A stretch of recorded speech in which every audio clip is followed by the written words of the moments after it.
swooped down from the sky, unleashing a violent aura. Chapter 36, The Pot of This World, 6 words. Is that the servant that Tokiomi Tosaka summoned? In the port area, having received permission from Zukan Kariya Matu, now in the public eye, arrived with Berserker. When he looked at the golden spirit that appeared on the street lamp, he already had a pretty good idea of what was going on. Ryder is the servant of that handsome young man with black hair, Saber is the Einsburn servant, and Skathik is the servant of Lovi. Based on the information, Lancer shouldn't be either. So, the only servant who could be Tokiomi Tosaka's servant is the golden servant above his head Archer. Having figured out the cause and effect of the matter, Madakariya's expression no longer showed any hesitation, and he directly ordered the black servant he controlled, Berserker, to charge into the battlefield. Error. Upon receiving Madakariya's order, the black-clad knight silently glanced at him. Zukan Matu originally planned to cast a double berserk spell to enhance Lancelot's destructive power, but considering Kariya Matu's frail physique, it was completely wishful thinking to think he could control a berserker under double berserk power. Although he didn't care about the life of this unworthy descendant, he had to admit that Kariya Kirito did play a role in this Holy Grail war.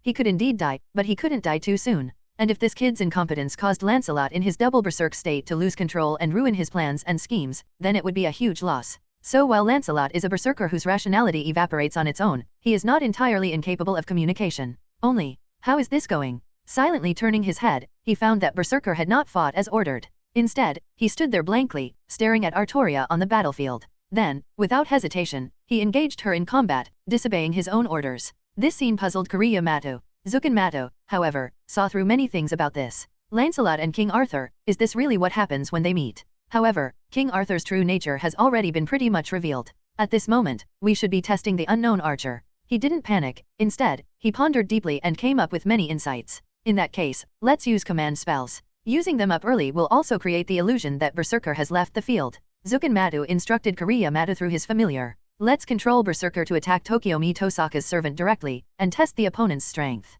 Anyway, that's what you wanted to do, right? Old bug. Hearing the voice beside him, Madakariya clenched his fist, feeling quite displeased. However, he had to admit that what the old bug said was indeed what he wanted to do, so he nodded silently and then continued to focus his attention on the battlefield. By the command spell, Berserker, ignore Saber and attack Archer directly. Huh? What's going on with this Black Knight? Artoria was somewhat alarmed by being chosen by Berserker and forcibly dragged into the battle. She swung her sword, which was shrouded in a blue gale, at the dark figure in front of her, trying to block the opponent's attacks. Although the opponent was a berserker who had lost his mind, his excellent martial arts skills seemed to be engraved in his body. Even when facing her sword, he could dodge and counterattack with instinctive reactions. However, none of these things were what alarmed Artoria the most. Most importantly, she discovered that the Black Knight in front of her knew the length of her sword blade and was also very familiar with her attack moves. Every counterattack was perfectly timed, leaving her feeling powerless. During their several exchanges, Artoria couldn't help but frown, because she sensed a vaguely familiar aura emanating from the Black Knight. Although the aura emanating from the knight had thinned somewhat due to his berserk state, she still felt that there was some special connection between them. Is it someone I used to be an enemy? She couldn't help but ponder this. Another formidable fellow has arrived. Iskandar also sighed. This is the martial arts of the gods again. This black-clad knight must be a top-tier hero. Finn pondered seriously. Humph, just a mad dog. The golden heroic spirit's eyes still showed disdain. This time, Skathik, who had her opponent stolen, didn't make much of a statement. Unlike the other bystanders, she knew about this Black Knight and understood the cause and effect of the matter. Berserker's real name is Lancelot, Knight of the Lake. He possesses unparalleled martial arts skills and is the most powerful warrior in terms of both martial arts and overall strength among the Knights of the Round Table. Even after learning that Saber was King Arthur, she had a vague idea of what was going to happen. After all, the damage Lancelot had inflicted on King Arthur was in no way inferior to Mordred's. Despite being a knight, he had an affair with his lord's wife, Guinevere, King Arthur's queen. This led to his own injustice and the queen's infidelity, causing infighting and division within the Knights of the Round Table, thus hastening the fall of Britain. In Scathicus' view, Lancelot's contribution to the destruction of Britain was no less than Mordred's, and both of them should bear the majority of the responsibility. Judging solely by his battle record, setting aside Lancelot's past achievements, the fact that he killed Gawain's brother Agravain and the unarmed knight Gareth is enough to earn him eternal infamy. Traitor, disloyal, and unjust person, the one who killed his brother. This is also the title given to the Knight of the Lake by later generations. However, since he's already done it, if Lancelot can take responsibility and be prepared for his actions, Scathach would consider him a hero. However, instead of wallowing in self-pity, she stubbornly blames her mistakes and the contradiction of not being punished on her lord, King Arthur. To be honest, even Scathach feels sorry for Artoria because of such an extraordinary knight. Now, as a partner, Scathach also feels that cooperating with this kind of guy is a bit awkward. Since he can't be rational, I'll help him be rational first. Thinking this, Scathach gently swung her magic spear, intending to calm Lancelot down first. However, the next moment, the Black Knight, who had been full of madness and aggression, suddenly stopped, staggered back a few steps, and then covered his head and let out an angry roar. Errrr! Its frenzied actions were forcibly stopped at this moment. It's a command seal. Seeing this, Scathach understood what was going on and secretly breathed a sigh of relief. But then, she saw Berserker, who had given up attacking Artoria, suddenly turn around and lock her gaze on the golden servant above the street lamp. Okay, the expressions of the heroic spirits present varied. Scathach already understood that someone was using command spells to control Berserker to test the gold servant. What a reliable ally. She inwardly praised it. The Black Knight's chilling gaze caught Archer on the streetlight. The self-proclaimed arrogant king naturally noticed the Black Knight's gaze immediately. For someone as noble as him, being stared at with such undisguised, malicious gazes was an unparalleled offense, and therefore deserved severe punishment. Mad dog, where are you staring at? In an instant of rage, the golden spirit standing high above suddenly narrowed its eyes. Immediately, more golden light gates appeared on his left and right, and hundreds of swords and spears of different colors and styles emerged from them, pointing directly at the position of the Black Knight below. Since you dare to look me in the eye with such vile eyes, I will make you atone with your death. Tear your body to pieces, you mongrel. Accompanied by the cold and stern speech, from the unfolding golden light gate, guns, swords, knives, axes, and all sorts of offensive magical artifacts shot down like a storm, beginning a series of relentless bombardments. The terrifying array of noble phantasms fell mercilessly to the ground, causing the heroic spirits to frown. They really are all noble phantasms, and all genuine ones at that. In that case, could Archer's identity be not only the well-informed Finn and Scathach, but also Zukenmata, who had witnessed the Golden Servant's attack firsthand, had some clues about the origins of Tokiomi Tosaka's servant. At the same time, I couldn't help but feel a sense of emotion. I thought the combination of Scathach and Lancelot was powerful enough, but I never expected that the brat from the Tosaka family could summon such an ancient being. If we include Finn, King Arthur, and Iskandar, there are at least 5 exceptional servants in this Holy Grail war. Lancelot, on whom he placed high hopes, has no real advantage compared to them. This caused him some distress. With such a group of monsters gathered here, there are bound to be many variables that will follow. However, compared to Zukenmata, who was secretly worried about the situation, the expressions of the heroic spirits on the battlefield were much more interesting at this moment. Is he really the Berserker? Even if his sanity has evaporated, his martial arts skills are still top-notch. It seems that this Berserker must have been a hero known for his martial arts skills in his previous life. Despite the immense power of the golden heroic spirit's attack, the Black Knight remained unharmed. Iskandar stared in astonishment at Berserker, who remained unscathed amidst the barrage of noble phantasms, like a black shadow, and Lancelot seized the opportunity with a burst of speed, then teleported to the edge of the lamp post beneath Archer's feet, and tore it apart with his bare hand, forcing Archer to leave and find another foothold. What just happened? Weber Wilster, the only ordinary person present, clearly did not understand what had just happened. This is truly remarkable. On the contrary, Iskandar beside him praised the incredibly dangerous scene as if he were holding his eyes up. Just now, when faced with hundreds of noble phantasms shooting at him from all directions without any blind spots, the dark-skinned knight did not choose to simply dodge. Instead, he crouched like a wild beast, dodging the first 2 noble phantasms in a blur, then casually grabbed the other 2 in midair, one in each hand. With his exceptional dual sword skills, he easily withstood the barrage of noble phantasms.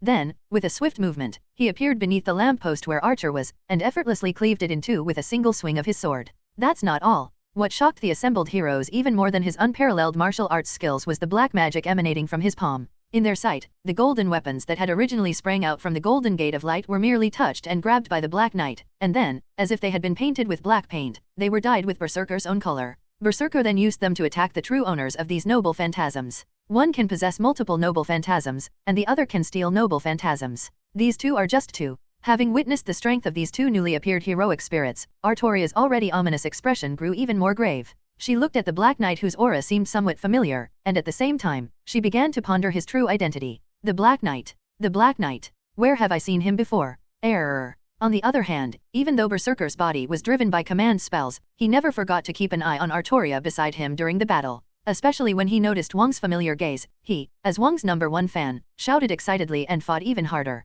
Because he no longer had his second Berserk state, although he occasionally made irrational judgments due to the influence of the Berserker class, he could still regain some rationality after venting his Berserk state through his extraordinary willpower. Therefore, he became even more excited after sensing King Arthur's gaze. Oh, it is the king's gaze? It is the king watching over me? In that case, I absolutely cannot let the king down. As if injected with chicken blood, Lancelot fought with increasing ferocity, showing no sign of retreat even in the face of overwhelming gunfire. With his boundless martial arts prowess, he could not be easily defeated by such a haphazard fighting style. So when he saw Archer land, he excitedly rushed over to him. Scathach, witnessing this battle on the battlefield, also deeply admired Lancelot's martial arts skills, the pinnacle of mortal existence. Meanwhile, Artoria was still marveling at the Berserker's agility and racking her brains to guess his identity. Are you serious? Isn't that your Knight of the Round Table? Even if he has the ability to conceal his true identity, you should be able to recognize him just by his martial arts skills, right? Scathach gave Artoria a strange look, her perception of Artoria's obliviousness reaching a new level. Lancelot's brilliant performance seems to have failed to impress anyone. You bastard! You mad dog! How dare you make me, the king, fall to the ground and stand at the same height as you? You deserve to die 1,000 deaths. With the street light cut in two, Archer, forced to stand on the ground, had his face contorted with rage, especially after seeing that the opponent was using his own noble phantasm. He felt his dignity as a king had been greatly offended. To diminish the king's stature and steal his treasures, these crimes go beyond mere offense, they are utter disrespect. He must be executed to uphold the king's majesty. Anger, extreme anger. Archer, who was already furious because 3 kings had appeared in one night, felt his anger rise even higher. Under his overwhelming rage, more and more golden gates opened in the night sky, and countless golden ripples, like golden waves rising in the night sky, replaced the original darkness and dyed the sky gold. Under his control, thousands of golden light gates opened simultaneously, surprising all the heroic spirits present. From the moment he appeared, no one thought Archer was weak, but seeing him control thousands of noble phantasms and prepare to fire them all at once still shocked people. This level of volley fire is far superior to what we saw before. Even top-tier heroic spirits would find it difficult to completely withstand such a number. As expected, this golden archer is terrifyingly powerful. At this moment, a major problem that had been troubling them has now been answered clearly. Who is the strongest among the heroic spirits present? If we only look at the noble phantasm, it's probably King Arthur wielding the strongest holy sword, right? Considering the terrain, Finn, who can ride the ocean waves, should be stronger. I think it should be Scathach. After all, the queen of the land of the dead is definitely not someone to be trifled with. If we're just talking about titles, then Iskandar the Conqueror isn't out of the question. Now, who is Archer? This overwhelming array of noble phantasms has completely cemented his status as the strongest heroic spirit in this Holy Grail war. Berserker is in for a rough time this time. Just as everyone was silently mourning for Berserker, who was being targeted by thousands of noble phantasms, suddenly, Archer, who had been so imposing, suddenly froze. He looked up at the sky with an incredulous expression, and then heard a voice in his ear. My king, I admonish you with a commandment that now is not the time for a decisive battle, so please calm your wrath and return to your land. The familiar voice, carrying a powerful sense of constraint, made it difficult for Archer to continue his actions. The source of that constraint was undoubtedly a command seal. At this moment, Tokyo-mi Tosaka, who was at the Tosaka residence watching Gilgamesh cause a ruckus, could no longer contain himself. His original plan was to preserve his strength, cooperate with his disciples, and then rely on Gilgamesh's powerful strength to secure victory in the Holy Grail War. However, Gilgamesh's actions at this moment undoubtedly contradicted his plan. It's important to understand that the Holy Grail War isn't a one-on-one arena battle, but a massive free-for-all. While Gilgamesh is the strongest among them, King Arthur, the King of Conquerors, the Queen of the Shadow Kingdom, and the Godslayer are all exceptional heroic spirits. If Gilgamesh were to reveal his true strength in anger while fighting the Black Knights, it would inevitably arouse their fear and even lead to a coordinated attack. After all, no hero would want to face such a terrifying opponent as Gilgamesh alone. Even Gilgamesh, wielding the sword Ea, would be forced to retreat if attacked from multiple sides simultaneously. At that point, with only Assassin remaining, he would have absolutely no hope of victory. This was something he absolutely could not accept. Therefore, in this crisis, Tokiomi Tosaka decided to use his extraordinary wisdom to advise the king, and then use command seals to summon back this lawless ancient king to stabilize the situation, and then proceed slowly. What he didn't realize was, his extraordinary wisdom fueled Gilgamesh's already furious anger even more. Tokiomi Tosaka? You insolent bastard, how dare you attempt to use command seals to quell my wrath? At this moment, he glared angrily at the Black Knight before him and all the servants around him, and said with a gloomy expression, "You false kings and monstrous cultivators, continue your brutal slaughter here like wild dogs. Remember this, only true heroes are worthy to stand before me." Then, under the force of the command seal, its golden body finally lost its support, instantly turning into a golden light and then disappearing in an instant. Although Gilgamesh maintained an aloof demeanor as he left, everyone present could clearly see that it was the effect of a command seal. It's a command seal. To actually use a command spell to forcibly recall a hero in battle, it seems Archer's master is rather foolish. Iskandar stroked his chin, looked in the direction Gilgamesh had disappeared, and said thoughtfully, in his opinion, Archer Master's behavior just now was simply suicidal. Let alone the extremely proud Archer, if his master dared to recall him at that time, he would also let him experience the wrath of the Conqueror King. However, the other heroic spirits present could vaguely understand their thoughts. They were worried about being attacked by a group if they revealed too much of their strength, so they left first. As a master, there's nothing wrong with this tactic, but has he really thought through what to do next? If a magician treats heroes like familiars, ordering them around as if they can control them, they will suffer greatly later. Skathik squinted, seemingly already anticipating the fate of some unfortunate fellow. Chapter 37, Emi Yakiritsugu, Your Wife is Lost. 4K 5 words. Emi Yakiritsugu. This is a man known as the Magician Killer, and a notorious scoundrel in the magic world. With his horrifying record of killing nearly 100 magicians, he is a dangerous figure with a reputation even in the world's magic circles. Yet this incredibly dangerous man appeared unusually sorrowful at this moment. Under the cold night sky, a man, dressed in tattered clothes and pale-faced, had blood trickling from the corner of his mouth. He was writhing in excruciating pain throughout his body, leaving him paralyzed with agony. Even his once cold expression was now contorted with agony. If he could, he would desperately want to smoke a cigarette to calm himself down. However, Artoria, who was standing in front and dragging him along on the flatbed cart, clearly did not understand his intentions. And so, under the cool night sky, the two, who were already somewhat at odds, one responsible for pulling and the other for lying down, silently made their way forward through the grove. Exhausted, Kiritsugu Emiya blinked, wanting to speak, but the dryness in his throat made him give up on this difficult task. Finally, he mustered his strength, reached into his pocket with his numb hand, and took out a cigarette, lighting it in his mouth.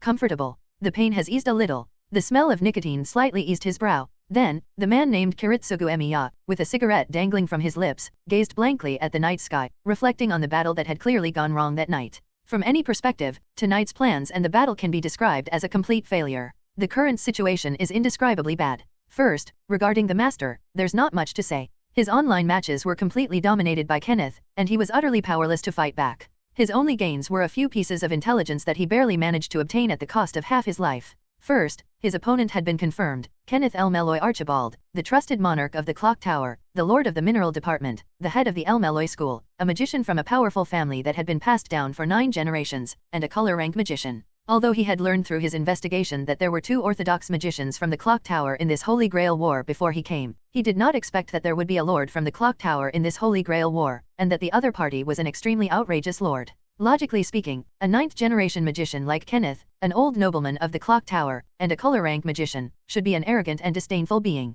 Even if he participated in the Holy Grail War, he would most likely not take second-rate magicians like them seriously and would disdain using his full strength in battle, thus giving them a chance to turn the tables. Unlike orthodox magicians, he wields the immense weapon, the Origin Bullet. If his opponent is unaware of his abilities, and he can seize the opportunity to hit the target with a single bullet, then no matter how powerful the magician, he can use the Origin Bullet's properties to bring them to their knees, achieving a decisive first-meeting kill. However, Kiritsugu Emiya had no idea what had triggered Kenneth's actions. Attending a rural magic ceremony, his entire outfit could be described as fully armed, practically from toes to teeth. Defense, invisibility, reconnaissance, positioning, and amplification magic, there's almost nothing this guy can't do. He's completely armed himself like a rogue warrior among magicians, his survival instinct is off the charts. If that were all, Kiritsugu Emiya could still accept it. What's even more outrageous is that this unethical guy didn't even enter the fray himself. Instead, he controlled a puppet to fight him, completely deceiving him and revealing all his trump cards. When Kenneth relentlessly pursued him until he was cornered, he decided to fight to the death. He used repeated self-inflicted injuries as bait, eventually luring Kenneth into a prearranged trap. Then, he pulled out his Poison Stinger RPG and, disregarding his own safety, launched a close-range explosion at Kenneth's face, less than a few meters away. When he saw the horrific explosion blow up the area where Kenneth was, along with the surrounding containers, Kuritsugu Emiya smiled with satisfaction, inwardly roaring with rage. The world has changed, adults. Sure enough, all these problems stemmed from insufficient firepower. Taking a direct hit from a poisonous RPG will severely injure you, no matter how much magical artifact you've prepared. All you need to do next is seize the opportunity to finish the battle with the origin bullet. However, just as Kuritsugu Emiya was preparing to deliver the finishing blow with such wonderful thoughts, the next moment, something that finally made him lose his composure happened. Before he could even use the origin bomb to finish things up, a burst of ear-piercing applause suddenly came from the corner, and then another Kenneth walked out unharmed. In that brief moment, Kuritsugu Emiya's lips twitched wildly, and he was equally devastated. Even the hand that was gripping the origin bullet was trembling violently. Recalling last night, in order to eliminate this formidable enemy, he did not hesitate to exchange injuries for injuries, using his own body as bait, constantly feigning weakness, launching chaotic attacks and revealing flaws like a caged beast. In addition, his use of modern weapons naturally earned him Kenneth's contempt. This is exactly what he wanted. Given the vast difference in strength between the two sides, the only way to break the deadlock was to seize a fleeting opening. Kuritsugu Emiya seized this rare opportunity, luring Kenneth step by step into his trap. He then pulled out a firearm that his assistant had prepared in advance, and despite being injured himself, he slammed an RPG into Kenneth's face. The plan progressed smoothly and was excellent. In the process, Kuritsugu Emiya also demonstrated his outstanding execution and action, as well as his precious awareness of sacrificing his life. And so, with the combined advantages, his hard work paid off, and he successfully killed Kenneth's stand. He smiled as he watched Kenneth be engulfed in the explosion, knowing he had dealt with one of his most formidable enemies. Single-handedly killing a Lord of the Clock Tower was an achievement rarely seen even in the entire mystical world. Even in such a sorry state, the loss of a formidable foe made it a very worthwhile trade. Then Kenneth smiled. Although he had used up the stand puppet he had recently bought at a high price from that grand puppeteer, he had also figured out the magician killer's tricks and trump cards, reducing a huge risk for himself. Although this thing was meant to be used to prepare deceptive moves for his apprentice, eliminating such a despicable opponent was still worthwhile. In any case, he was still well prepared. So, while both sides felt they had made a huge profit, Kenneth's side clearly made a slightly larger profit. After all, he was going to take Kuritsugu Emiya away soon, so what was the point of doing business with a dead man? However, Kuritsugu Emiya truly lived up to his reputation as a seasoned mage assassin. Even in that situation, he didn't give up. Seeing Kenneth reappear, he suppressed his near collapse and seized the opportunity to launch a counterattack. He even sacrificed his life for this, unleashing 5 times the speed of his own timeline in a short time, quickly closing the distance, then blasting a flashbang at Kenneth's face, and finally unleashing his secret weapon, the origin bullet, in a final showdown. And the result? The plan was actually almost successful. Kenneth was utterly disdainful of the bullets he fired, preparing to use his costume and physical body to block them, and then manipulate the lunar essence fluid to shred them. This guy was careless. Kenneth clearly didn't know the secret in that bullet. So he won this final gamble? Next, he will trade a hand or a foot for Kenneth's life. To Kuritsugu Emiya's surprise, other masters broke in at this crucial moment. Before he could even fire his origin missile, a completely unfamiliar young man emerged from around the corner of the dock, plunging into his battle with Kenneth. What horrified him even more was that the man clearly knew about the origin missile he possessed. Without giving him a chance to fire, a pre-prepared expel you weapon was aimed at his hand, sending the pistol loaded with the origin missile flying, leaving Kuritsugu Emiya utterly dumbfounded. The other person even called out to Kenneth, "Long time no see, teacher." After that, the situation completely spiraled out of control. Fortunately, the lemon-headed guy gave up chasing him and instead targeted the young man who had just appeared, which gave him the chance to slip away in the chaos right under his nose. Thinking of this, he took a deep drag on his cigarette, and Kuritsugu Emiya felt increasingly melancholy. He never expected to suffer such a Waterloo on his very first night. The monarch of the minerals department had gone mad for some reason, becoming so cautious that he left no way out for anyone. Moreover, the young man's appearance was clearly timed to be his own, personally helping Kenneth avoid the damage from the origin bomb, and that wasn't even the most important thing. He dropped the pistol loaded with the origin bullet last night because he ran too fast. It's probably in their hands now, and if their secret is discovered. The thought of his origin bullet's secret being exposed sent a chill down Kuritsugu Emiya's spine. That thing is no joke. If the magic world finds out that he actually possesses such a weapon that targets magicians, then he will undoubtedly be attacked by the entire magic world. After all, no magician would allow such a weapon to exist in the world. At this moment, Kuritsugu Emiya knew. If he fails, what awaits him will definitely not be a return to his previous life. The ceiling designation of the Forensic Science Department will undoubtedly become his final destination. This Holy Grail war should be his last chance. He must win, no matter the cost. However, Artoria's situation wasn't much better than his. She had also received a severe beating from society last night. First, she was tricked by Finn, who led Iris Veal into someone else's home turf to fight. As a result, she was almost swallowed up by the endless waves. Then, the servants who appeared later were all stronger than the last. Moreover, the last Black Knight to appear seemed to have gone mad, turning his attention back to her after Archer left. His attacks were as ferocious as a mad dog's, a series of assaults leaving her covered in dust and grime. Despite being a berserker, he completely overwhelmed me in martial arts, and there was no chance of defeating him without unleashing his noble phantasm. Fortunately, she had roughly figured out the characteristics of all the heroic spirits last night. First of all, the strongest one present was undoubtedly the Golden Archer. After all, the scene of him wielding thousands of noble phantasms at the same time was too shocking, and Artoria knew very well that she was no match for him. Meanwhile, the Golden Lancer Finn and the Purple Lancer Skathak also displayed their formidable strength and martial arts skills. However, due to various reasons, she didn't have time to experience Skathaka's strength, but she did witness Finn's level firsthand. Not only was his martial arts top-notch, but he was also extremely adept at manipulating the power of water, and his endurance and healing abilities were also terrifying. After fighting for so long, she was covered in dust and grime, but Finn pulled out a water bottle and cast a highly effective healing spell on her palm, instantly restoring all the damage she had suffered over such a long period of time. This also made Artoria realize just how powerful the other party's functionality was. She can heal, control water, deal damage, and sustain herself. She's practically a one-dimensional warrior. If she doesn't unleash her noble phantasm, she really can't beat Finn. Iskandar, as a rider, needs little introduction. Although he hasn't displayed much power, his aura and the magical energy emanating from him clearly indicate that the King of Conquerors is no ordinary opponent. He will undoubtedly be a formidable enemy in this Holy Grail war. Very good, they are all exceptional servants. Even the seemingly weakest Black Knight has the strength to suppress her in martial arts, which makes Artoria begin to have doubts. Am I too weak? Is this really the level of intensity the Holy Grail war should be at? I always felt that the renowned King Arthur was nothing special in this Holy Grail war. In addition, the lack of Avalon and some issues with mana supply make it a clearly suppressed player. If there hadn't been so many people, and if they hadn't been so wary of each other, in a real melee, she wouldn't have been the last heroic spirit to leave the port. In short, after a night's sleep, Saber and her servant, who already had problems, were completely exhausted, both physically and mentally.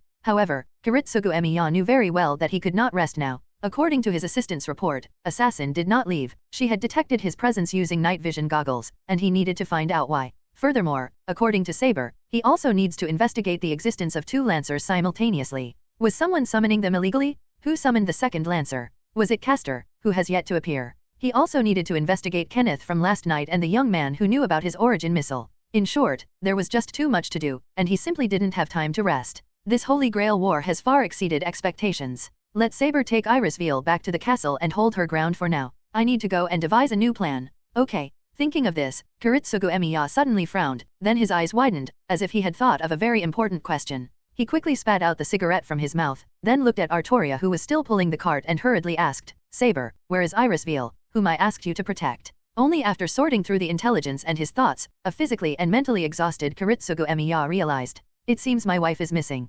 Artoria's eyes widened in surprise as she turned to look at Kiritsugu Emiya and asked in astonishment. Irisveil, hasn't she returned to base yet? In response, only Kiritsugu Emiya remained silent. P.S. I'll finish writing the rest this afternoon and post it tonight. Chapter 38. What is a surprise? 5 words. What is an unexpected gain? What exactly constitutes a surprise? That's what you call a surprise? Looking at the white-haired woman who had been magically fixed to the stone platform by Ayazaka Tuko, even Luo Wei had to admire Ayazaka Tuko's decisive move, and inwardly exclaimed, well done. Last night, during the epic battle between Artoria, Finn, Gilgamesh, and many other servants at the port, Artoria, constantly overwhelmed by her opponents and forced to use her noble phantasm to break the deadlock, took it upon herself to send Irisveil, who had little ability to defend herself, away from the battlefield. She was about to engage Finn in a final showdown. From Artoria's perspective, her decision was actually not problematic. After all, in this battle, as the strongest fighter, she was completely suppressed by Finn, who was stronger and had the home field advantage. If she didn't want to be worn down to death by her opponent, her only option was to unleash her noble phantasm and fight with all her might. In the clash of their noble phantasms, Artoria had absolute confidence in the holy sword in her hand. However, as a homunculus, Irisveil's situation would be dire if she were caught in the crossfire of two top-tier heroic spirits. Furthermore, Irisveil lacked the power to spare for protection, so letting her leave first was indeed the right thing to do. Furthermore, Artoria knew that her master, Kiritsugu Emiya, was likely hiding near the port. Irisveil would inevitably contact him upon returning the way she came, and with Kiritsugu's assistance, she would be able to retreat safely. What she didn't expect was that in last night's battle, it wasn't just her side that was suppressed. Kiritsugu Emiya's situation was even worse. Faced with a furious monarch's fierce attack, he not only had to survive but also had to figure out how to fight back. Naturally, he had no energy to support Irisveil or pay attention to the battle situation on Artoria's side. This led to a very bad situation, which was Artoria believed that Kiritsugu Emiya had already met up with Irisveal and taken her to a safe place, while Kiritsugu Emiya thought that Irisveal was still with Artoria, thus creating an information asymmetry. It wasn't until the two reunited that they discovered Irisveal had vanished. And by then, it was clearly too late to search for her. This situation caused Kiritsugu Emiya, who was lying on the cart, preparing to go back to rest before considering his next move, to suddenly widen his eyes and meet Artoria's equally incredulous gaze. At this moment, Kiritsugu Emiya, who was already exhausted from various unexpected events, felt as if the sky had fallen. Not only did they fail to eliminate any of their competitors, but they were also severely crippled, and even the secret of their origin bullet was exposed. Now, even Irisveal, the trump card of this Holy Grail war, has disappeared right under their noses. This undoubtedly made his already restless heart even more agitated. If one had to describe his situation at this moment, an old proverb would be particularly apt: he lost both his wife and his army. Moreover, he now has no idea who did it. At this moment, they could only start running around aimlessly like headless flies. Just as Kiritsugu Emiya was getting agitated, what happened was actually not complicated. Last night, immersed in the wonders of the two primal runes Skavek had given her, Ayazaki Tuko went straight to a hotel in Fuyaki City. So much so that he was so obsessed, and so good at concealing his presence, that even Lemonhead, who was controlling the battle upstairs, never realized that there was a dangerous character wanted by the Clock Tower's Legal Affairs Department hiding right under his feet. The two then went out at different times, which meant that Ayazaki Tuko did not run into the monarch. It wasn't until Skavek came looking for her and dragged her out of the ocean of magic with a reluctant expression that Ayazaki Tuko, who had been working day and night, realized what a stupid thing she had done. She was shocked to find that she had chosen the same location for her workshop as that lemon-headed guy. She felt a chill run down her spine, but at the same time, she was glad that she had done a good job of hiding. Otherwise, Kenneth and his servants would probably have raided her house today. Having figured out the cause and effect of the matter, she decisively chose to move without any hesitation, and then followed Skavek to the next battlefield to take Rose's place. As a grand magician and a wanted criminal who gives the law and politics department a headache, Ayazaki Tuko is certainly not stupid. How could she not see through Skaveka's and her junior's intentions? The intention behind her approaching him, hoping he would take his place in the master's appearance, was to draw attention to her and let her take the brunt of the other master's attacks, while he continued to hide in the shadows and make his preparations.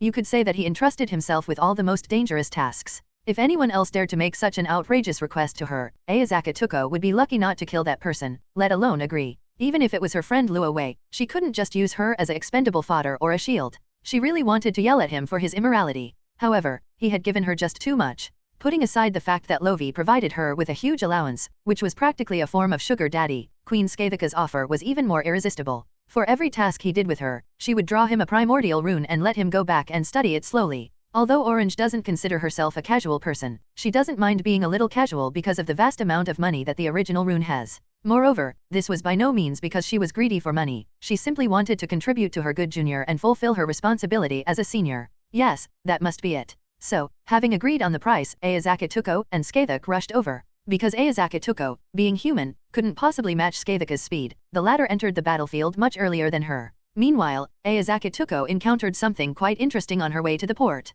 Because she arrived late, Ayazaki Tuko bumped right into Irisveal, who was rushing to escape the battlefield. Upon seeing Irisveal, the Einsburn family homunculus who was suspected to be her master, Ayazaki Tuko grinned from ear to ear, her expression as radiant as a giant chrysanthemum. It's better to arrive at the right time than to arrive early. Who said she arrived late? Wasn't her timing just right? When she saw Irisveal, this strange android, on the street during the day, her heart began to stir. Although the design looked no different from the androids she had captured some time ago, as a grand doll maker, she could certainly see the essential differences. If Skavek hadn't been unwilling to fight in the street, and if she hadn't been unable to defeat that sword spirit alone, Irisveal would have been captured by her long ago. Although the primordial runes that followed temporarily made her forget about it, she still couldn't forget this clearly different homunculus. Right now, isn't that a coincidence? I can't believe we ran into each other here. If that's fate, then she can't be blamed. First, capture Irisveal, and then carefully examine whether she is Saber's master. If she is, that would be best, as Saber without a master would have complete control in her hands. If not, it doesn't matter. This android has a close relationship with Kiritsugu Emiya. Perhaps using this android as bait after she finishes her research might have a surprising effect. In short, no matter what she does, she won't lose out. And so, while Irisveal was running away and searching for Kiritsugu Emiya to join her, she unfortunately encountered the terrifying Tuko Ayazaki. Although she was skilled in magic and began to fiercely resist in her own way, her magic skills were truly insignificant compared to Ayazaki Tuko's. Furthermore, androids and dolls are quite similar, and through a period of investigation and research, Ayazaki Tuko had a general understanding of the Einsburn family's android technology. Therefore, Irisveal's resistance was truly meaningless in Tuko's eyes. To minimize the commotion and prevent the other party from attracting troublesome individuals, Ayazaka Tuko didn't waste any words. She immediately used rune magic to assist her, throwing her pre-prepared mystic code at Irisveal, aiming for a surprise attack that knocked Irisveal unconscious. Furthermore, to prevent Kiritsugu Emiya from tracking her using electronic signals, she meticulously searched Irisveal's entire body, threw her cell phone and other electronic devices into the sea off Fuyaki City, and then used stealth magic to bring her back to the base without anyone noticing. At this moment, there's no need to overthink it. Having lost his wife, Kiritsugu Emiya, and Saber, who has lost her protector, must be frantic, searching everywhere for this homunculus. In other words, compared to last night's heroic spirit battle and master brawl, the biggest winner has always been her, who was always on the sidelines. Even Lo Wei was surprised by Ayazaka Tuko's actions when he saw her carrying Irisveal back. All sides were trying to probe and fight, but no one expected that in the end, Ayazaka Tuko, the sixth man, would steal their base. Without Irisveal as a trump card, Kiritsugu Emiya must be jumping up and down in desperation right now. Luo Wei couldn't help but think to himself. This is the homunculus I saw during the day? Orange, you actually brought her back? Is she Saber's master? Seeing Irisveal brought back by Ayazaka Tuko, Skavek, who was not very motivated because the battle last night was not very exciting, put down the racing magazine in her hand and looked at them with a surprised expression. Last night she was wondering where Orange, who was supposed to appear with her, was. Unexpectedly, Orange went to kidnap Saber's master. This really surprised her. No, she is not the master of the heroic spirit of the sword, and she does not have command seals. It should be a smokescreen thrown by Kiritsugu Emiya, but it is now my spoils of war. So it really was fake. Skavek wasn't surprised by Ayazaka Tuko's answer. After all, no normal family would choose a pure and innocent girl like Irisveal to participate in the cruel Holy Grail War. Since she's not Saber's master, what do you plan to do with this homunculus? Kill her outright. Skavek pointed to Irisveal, who was tied to a stone pillar, and said something extremely cruel without any expression on her face. After all, in her time, being captured by the enemy on the battlefield was no different from death. On the battlefield, no one will show mercy to an enemy just because of their beauty. Ayazaka Tuko glanced at Irisveal, who was tied up, and replied calmly. As for her, I remember she has a close relationship with Kiritsugu Emiya, which could be used to do some things. However, I am also very interested in her structure. This homunculus is clearly different from the Einsburn family homunculus I have obtained before. If possible, I would really like to take it apart and study it carefully. Although Irisveal possessed an exceptionally beautiful face, in Ayazaka Tuko's eyes, she was at best a doll created through alchemy. As a puppeteer, she could tailor-make any appearance she desired, and naturally wouldn't show mercy because of her beauty. If it weren't for the possibility that she might have other uses, Ayazaka Tuko would have already dismantled Irisveal into magical materials for research. Yaya. On the other side, upon hearing that Ayazaka Tuko wanted to dismantle her into magical materials for research, Irisveal, whose mouth was gagged, trembled with fear. So, we still have to kill him?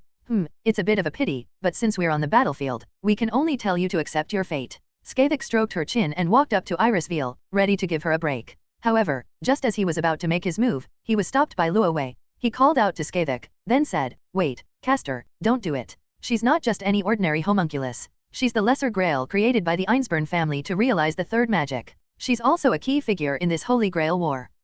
The lesser grail. Upon hearing Lovi's statement, Ayazaka Tuko and Skavek were slightly taken aback, but then their interest was piqued. Tell me more about it. Yes, this lady is the lesser grail specially prepared by the Einsburn family for the Fourth Holy Grail War. It is responsible for collecting and retaining the souls of servants who have been defeated or lost their masters and could not continue to exist until the end of the war. The souls of the servants collected at the end will complete an important task in the final stage of the ritual performed by the Greater Grail. She is also the wife of Emiya Kiritsugu. Listening to Loi's account and seeing the look of horror on Irisveal's face, Ayazaka Tuko and Skavek were certain that what Loi said was true, and their faces showed a hint of surprise. Especially Ayazaka Tuko, who originally thought she had just captured an alchemical doll with a relatively high magical reserve, but she didn't expect that she had actually captured the Lesser Holy Grail. Compared to the Lesser Grail, everything else seems less important. After all, if they control this, it means that the initiative in this Holy Grail War will be completely in their hands. Doesn't this mean that heaven is helping me? Finally, she didn't forget to turn her head and look at Lo Wei. Tell me in detail about the source of the intelligence, and the next plan, such as which master to start with. Your lemon-headed teacher and that loser junior brother have both barged into this Holy Grail War. If you include yourself, the three of you could form a top-tier supergroup. Don't you really have any intention of making use of this power? Ayazaka Tuko raised an eyebrow at Luo Wei, her tone slightly amused. As this guy's old friend, she was well aware of Ro's character. In matters of life and death or important affairs, he is undoubtedly the most reliable companion and friend. However, if you're just interacting with him in everyday life, you should be careful. This guy is ruthless when it comes to ripping people off. Although he will offer compensation and an apology afterward, the feeling of being led by the nose is really unpleasant. She didn't believe that, with so many acquaintances and such a significant advantage, Luo Wei wouldn't have his own agenda. Perhaps from the moment Kenneth and that magician named Weber appeared, Lo had already planned out their fate in his mind. Mr. Kenneth and Mr. Weber. Indeed, it's been a long time since I've seen them, it's time to go out and meet them. After hearing Orange's words, a faint smile appeared on Luo Wei's lips, and he already had a plan in mind. However, Orange, how can this be called exploitation? We are just helping each other as master and apprentice. As a teacher, it's reasonable to take care of students who have gone astray and come back to the right path during a cruel magic ritual, isn't it? Haha. Ayazaki Tuko didn't say anything, just smiled coldly. She knew that this guy probably had some bad ideas up his sleeve again. At the same time, I couldn't help but feel sorry for Kenneth, that lemon-headed guy. He was such a good genius in the world of magic, but he ended up with such a student. I don't know if it was lucky or unlucky. However, none of this has anything to do with her. More than the chaotic Holy Grail War, he wanted to properly study this legendary third magical doll. Magic, magic. I never imagined that after so many years, I would still have the opportunity to touch such a miraculous power. What was once something unattainable is now within reach. How could Orange, who had suffered for it before, not feel excited? In the dim light, that hateful bright red figure that had been buried in her mind resurfaced. Tisk, what an unpleasant memory. She sighed, then grabbed Iris Veal, who was tied to a stone pillar, and dragged her into her room despite her struggles. P.S. I've written 20,000 words in a fit of rage, but this isn't my limit. I'll keep updating in bursts. I was writing too seriously and got too engrossed, which slowed down the pace a bit. But the rest of the story will be high energy from now on. Trust me, my work will definitely be exciting for you readers. Hey. Chapter 39, El Meloy 2, 5k words, please subscribe. In the bustling downtown area of Fuyaki City, there is an unremarkable house. Ding dong. A crisp knocking sound rang out in the early morning. Then, the two elderly people opened the door. Hello, may I ask if Weber lives here now? The black-haired youth who appeared at the door asked politely. You are. Sorry, I forgot to introduce myself. I'm Weber's classmate and friend. You two can just call me Lo. I'm passing through Fuyaki City and came to visit him. Weber should have introduced me, right?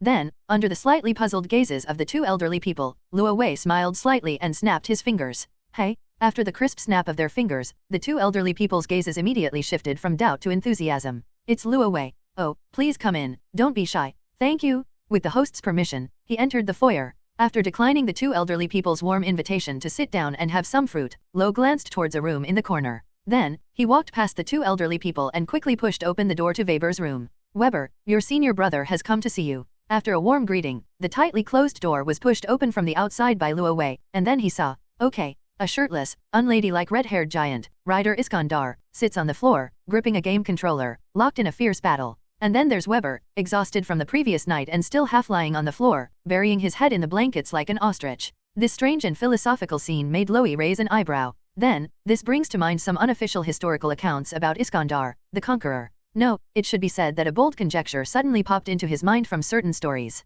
Oh, you guys, did this afterwards? To replenish mana. Luo Wei blinked, then asked him curiously. Although I knew your magic power was insufficient, I never expected you to sacrifice yourself like this to achieve victory. Waver, my opinion of you has changed slightly. You're also someone who's willing to sell your body for victory. Luo Wei gave him a thumbs up. What are you thinking, you idiot? It's not like that. Upon hearing Ro's familiar voice, Weber, who was still half asleep in bed, immediately woke up. He got out of bed and retorted with a flushed face. It's because this guy is just too big, and I didn't have any suitable clothes for him in my bag. His original outfit was too flashy, so he was just running around the room in his pants, which is why the kind of thing you're thinking of didn't happen. Really? I don't believe it. Lo winked at him. Of course that's how it is. If you don't believe me, go ask the rider over there. Oh, I see. I misunderstood. After teasing Weber a few times, Ro shrugged and then, without standing on ceremony with his junior brother, accepted Iskandar's invitation to sit down next to Rider. He then picked up another controller from the floor and selected a two-player arcade game, The King of Fighters. How about we play this? Come on. I have no problem with it. That's good. With Ryder's permission, Ro started fiddling with the controller while glancing at Weber, who was scrambling out of bed like a little girl, and teased, Don't be so nervous, I was just joking. After all, even if you really intended to replenish your mana, you still have to compare their sizes. Your small body and magic circuits can't withstand Ryder's torment, so that kind of thing is impossible. Luo Wei waved his hand and spoke very naturally. You're still as sharp-tongued as ever. Back in the clock tower, you were always bullying me like this. Not only did you make me write papers, but you also always tricked me into doing Kenneth's homework for you. Looking at the uninvited Lo, Weber's eyes held a hint of resentment, but more so a sense of helplessness. But haven't you also gained a lot in the process? Kenneth's private tutoring is not something you can easily learn in the classroom. It contains a lot of very valuable knowledge that you can't even buy. As a third-generation magician, you have the opportunity to access a monarch's private tutoring. What do you think is a bad thing? Luo Wei raised an eyebrow at him, then continued, besides, in that godforsaken place, who else, as the head of the family, would treat you as a classmate and friend on equal terms, except for me, an outcast? Who else would be willing to provide you with research resources that are disproportionate to your efforts and rewards? You're just lazy, aren't you? Hearing Luo Wei's words, which clearly treated him as a tool but took it for granted, Weber sighed helplessly. Although Weber had some complaints about his senior brother Ro, who always liked to give him extra work, he had to admit that Ro was the only one who valued him, appreciated him, and actively recruited him, a third-generation magician. Originally from the clock tower, he was a disciple of a third-generation magician. Due to his low aptitude, he was in Kenneth's classroom and was considered the lowest and most despised student. He suffered much scorn and humiliation because of his bloodline, and was bullied by nobles from generations of demonic lineage. Was the only one among them willing to accept him and acknowledge his talent, the senior brother before him? No, Ro is Kenneth's right-hand disciple, while he is merely a student in the classroom, so he is certainly not qualified to be called Ro's fellow disciple. After all, the difference and importance between disciples and students can never be compared. So what exactly are you doing here? Did you come to take me back for Mr. Kenneth? Weber asked nervously. Weber was not entirely unaware of Lo's visit. Before coming, Luo Wei called him directly, saying that he was also in Fuyaki City and wanted to meet his junior. When Weber received the call from Lo, he was initially puzzled. He even suspected that this was a trap set by other masters to lure him out and then eliminate him. However, after confirming the phone call with the letter and hearing the other person explain in detail the embarrassing incident at the clock tower and the money he owed for materials, Weber had no choice but to believe it. His best friend, who had been missing for more than half a year, was actually in Fuyaki City, and had even come looking for him. In the end, I had no choice but to tell him about my current location, which led to his visit today. When Weber saw the 3 bright red command seals on the back of Lo's hand, which were not concealed, he knew why Lo was here and where he had been during the 6 months he had been missing. So he had already arrived in Fuyaki City to prepare for the Holy Grail War. Thinking about how he had stolen Kenneth's relic and secretly participated in the Holy Grail War, Weber's heart gradually became uneasy. If my answer is yes, what will you choose? Will you come with me to see Master Kenneth, or will you rebel? Continue to prove your worth in this cruel war, with your frail body that can barely even provide mana for a servant.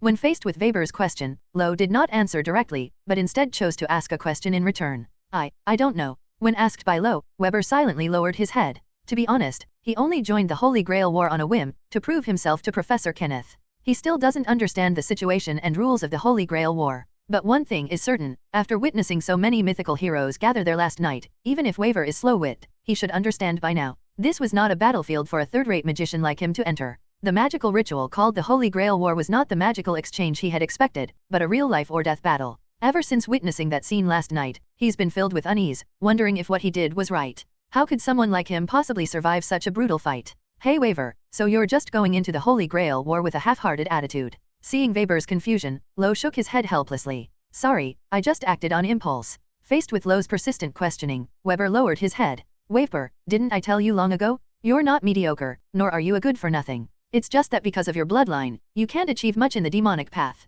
It's an innate defect that can't be remedied. But, you actually possess other extraordinary talents, you just haven't realized it yet. Is this another one of those lies you tell me to fool me? I'm not a child anymore. Didn't you notice? Even if you say that, I still can't accept it. Upon hearing Ro's words, Weber closed his eyes, and at the same time, he couldn't help but recall the scene in class where Professor Kenneth denied his work in front of all the students, and his blood rushed to his head. My efforts were so denied, so mocked. Just because of my background and bloodline, they wanted to ignore my hard work and talent. You, who are destined to inherit Kenneth's mantle and become the new El Meloi, will never understand this feeling. Weber gritted his teeth and then spoke his mind to Ro in front of him. Do you think I could become the new El Meloi? Upon hearing Weber's words, Lo smiled and shook his head. Isn't that right? Everyone in the classroom knows that you are Kenneth's personal disciple, and it's already a foregone conclusion that you will inherit the classroom in the future. No, Weber, I will not become El Meloi. Instead, someone else will become El Meloi too. Luo Wei answered in a very serious tone. Someone else? Then, who is it?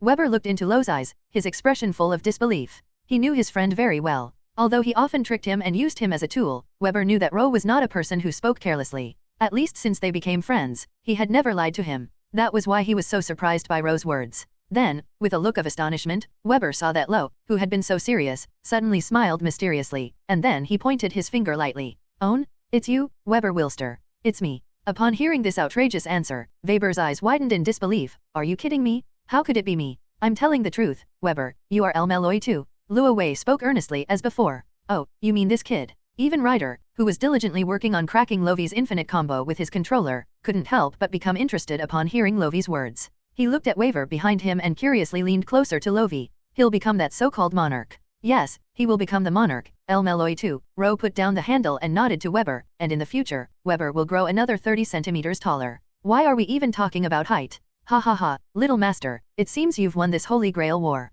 Ryder stood up, patting Waver on the back as he laughed. That's only natural. After all, how could we lose with me on the field? Do you really think my only wish is to grow 30 centimeters taller? Upon hearing this, Weber was so angry that he jumped out of bed, but was immediately lifted up by Ryder's large hand. What's wrong with wanting to grow taller? Little master, you're so frail because you're too short. Love, stop teasing me. How could I not know Kenneth's personality? How could a man like him possibly pass on the El Malloy name to me? Waver, who had been pushed back by Ryder, covered his forehead and directly rejected Love's unreliable topic. The probability of me inheriting El Malloy is lower than the sudden annihilation of humanity. Good lad, you actually guessed right. Well, that's only natural. After all, Professor Kenneth is a thorough aristocrat, and he's also a genius, a leading genius who's far ahead in the path of magic. Lo nodded, then looked at Weber and continued, unlike you, who only knows theory but has no results and whose talent makes it difficult to achieve results, he is a genius with both. No one will question his theories because Professor Kenneth has the ability to turn them into results. Even if people say that he will become a grand magician, it will be considered a matter of course.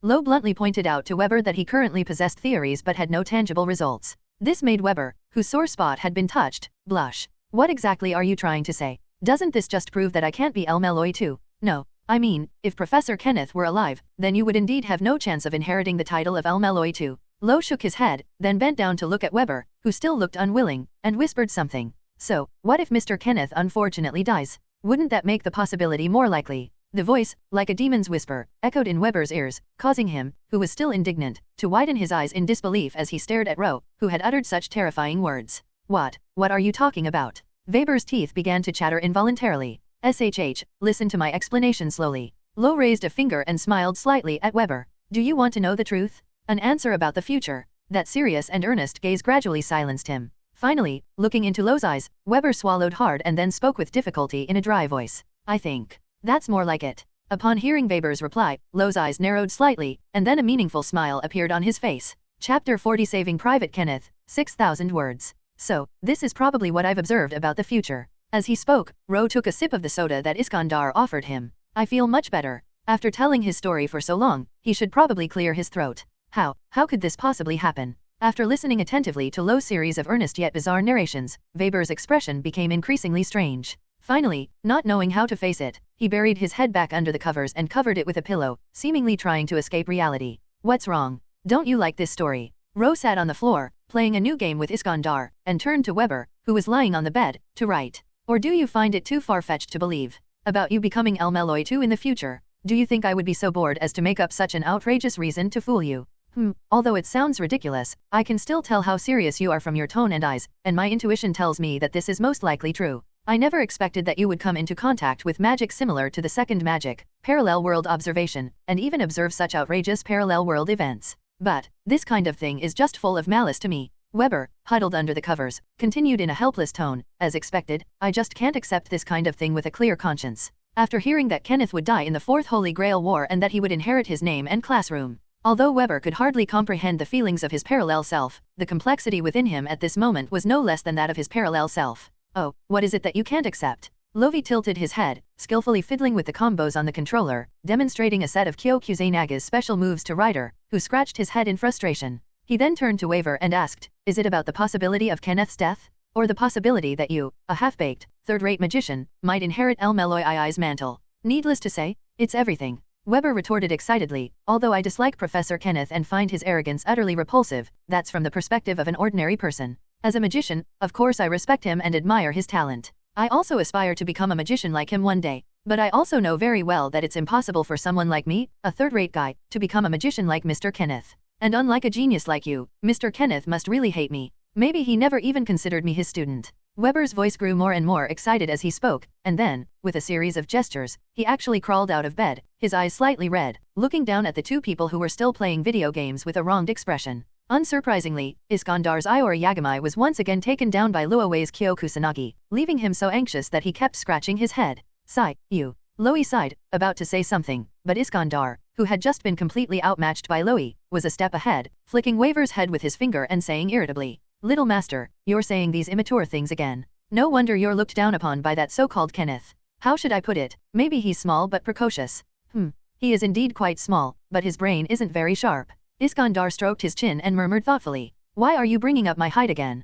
Didn't Luo Wei say that I'll definitely grow another 30 centimeters taller in the future?" Weber protested vehemently. "Ha ha ha, let's talk about the future when it comes. Right now, you're still just a kid." Hateful. Weber, unable to do anything about Ryder's teasing, could only sulk in frustration. "Hey, Weber, did you know? Sometimes human growth happens in the blink of an eye." Lo put down the controller, declined the invitation to fight Iskandar for another 300 rounds, and looked at Waver, saying, "Humanity's future is the most likely to change, and also the most possible. No one can absolutely predict what a person's future will be. In fact, I know a very powerful fortune teller who can predict future events with 100% accuracy. Even Merlin's legendary clairvoyance may not be able to compare to her." "You mean, absolute future vision? Does such a thing even exist in this world?" Upon hearing Lo's example, Weber was surprised, while Iskandar, standing to the side, thoughtfully stroked his chin. "Absolute prediction? Huh? That's practically cheating? If I had that ability when I was alive, I could have predicted Darius's army's movements, and I could have won the war in a very short time."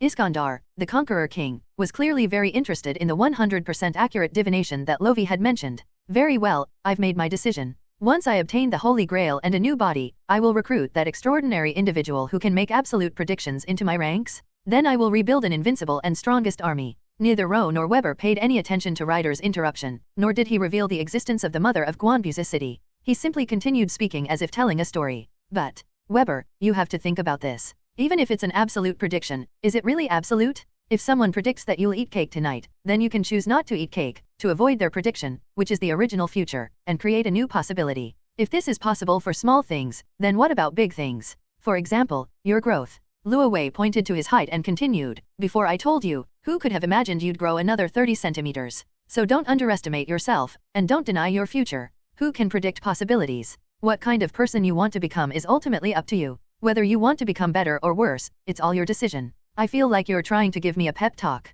"Maybe, but aren't all of what I said the truth? As magicians, you and I should both be able to understand the meaning behind it." "Sigh, I understand, but I still can't accept it. A rebellious disciple like me ended up inheriting my teacher's title and all that." Weber's expression remained awkward, and he still found it difficult to accept the reality. "Well, it's just one possibility, so it's not a bad thing to think about it." Luo Wei waved his hand, not insisting on anything. "You'll be far more outstanding in the future than you are now. When it comes to working overtime, they're absolutely top-notch. There are so many excellent ones." Weber muttered a few words to himself, then looked at Lo again and asked, "Love, may I ask you a few questions in detail?" "Ask me questions? Any questions about your future?" "Sure, there's nothing I can't tell you." Lo shrugged, indicating that there was no problem. "Then I'll ask. First of all, why don't you inherit the position in the future? Even if Mr. Kenneth really dies, wouldn't you be the more suitable heir? How could it possibly be my turn?" "Oh, Lee Sin, you've finally figured out the key point." Lo clapped his hands and then answered Weber's good question. "It's very simple. I don't exist in that parallel world, or rather, I died a long time ago.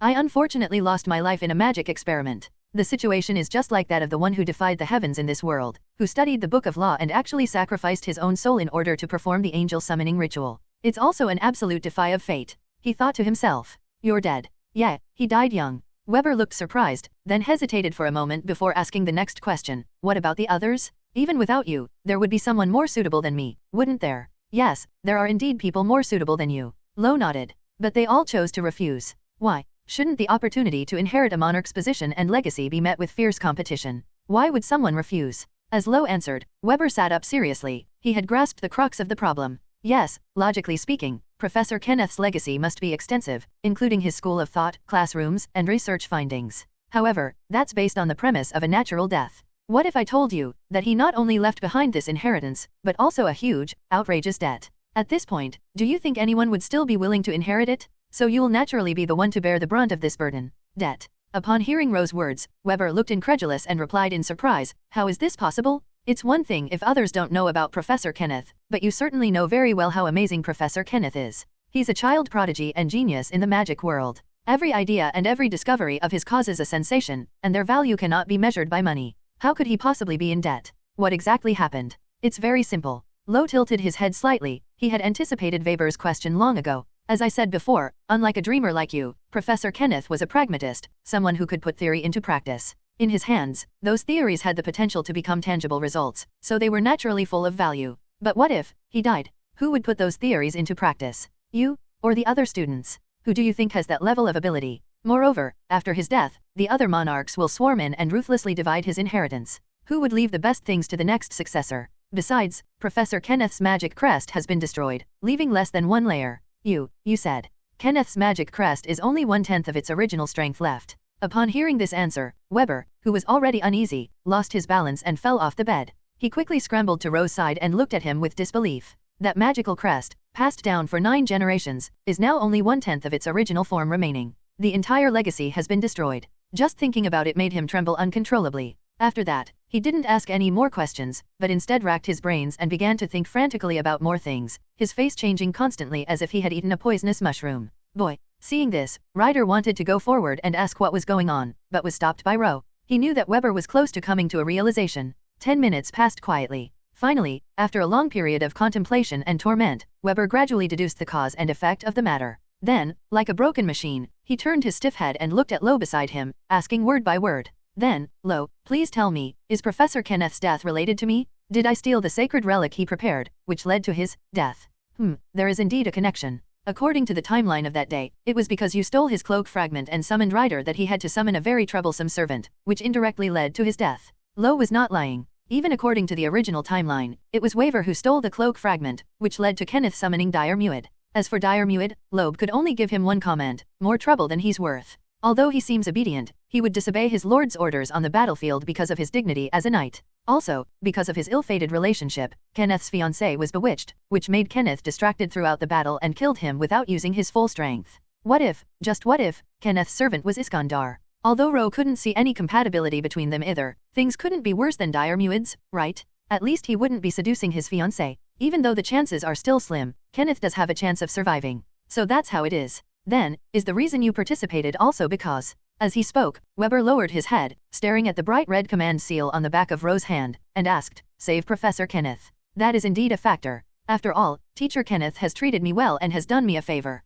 Knowing that he might die, as his disciple, I have no reason not to help him. Lovi nodded, admitting it directly. Although he participated in the Holy Grail War for his own purposes, it was undeniable that he genuinely wanted to help Kenneth, and that feeling was absolutely true. So, what do you think? How does this kind of future look to you? Kenneth died a violent death, and you, a rejected person, inherited everything. Is that what you've always thought? Lo gazed intently into Weber's trembling eyes, then asked, word by word, "Now tell me your choice. Your wish, and what you're going to do next." My wish. Weber slowly raised his head after learning everything. Especially after learning that his recklessness would lead to the death of his teacher Kenneth, he felt no hope for the future, even knowing that he would become a monarch. At this moment, his heart was filled with only deep regret and fear. He was resentful of Mr. Kenneth's disrespect and contempt, and wanted to prove himself to him, but certainly not in this way, and he absolutely never intended to kill him. This is not the ending he wanted? After muttering to himself for a long time with his head down, Weber took a deep breath, then slowly raised his trembling hand, clenched it into a fist, and then raised his fist.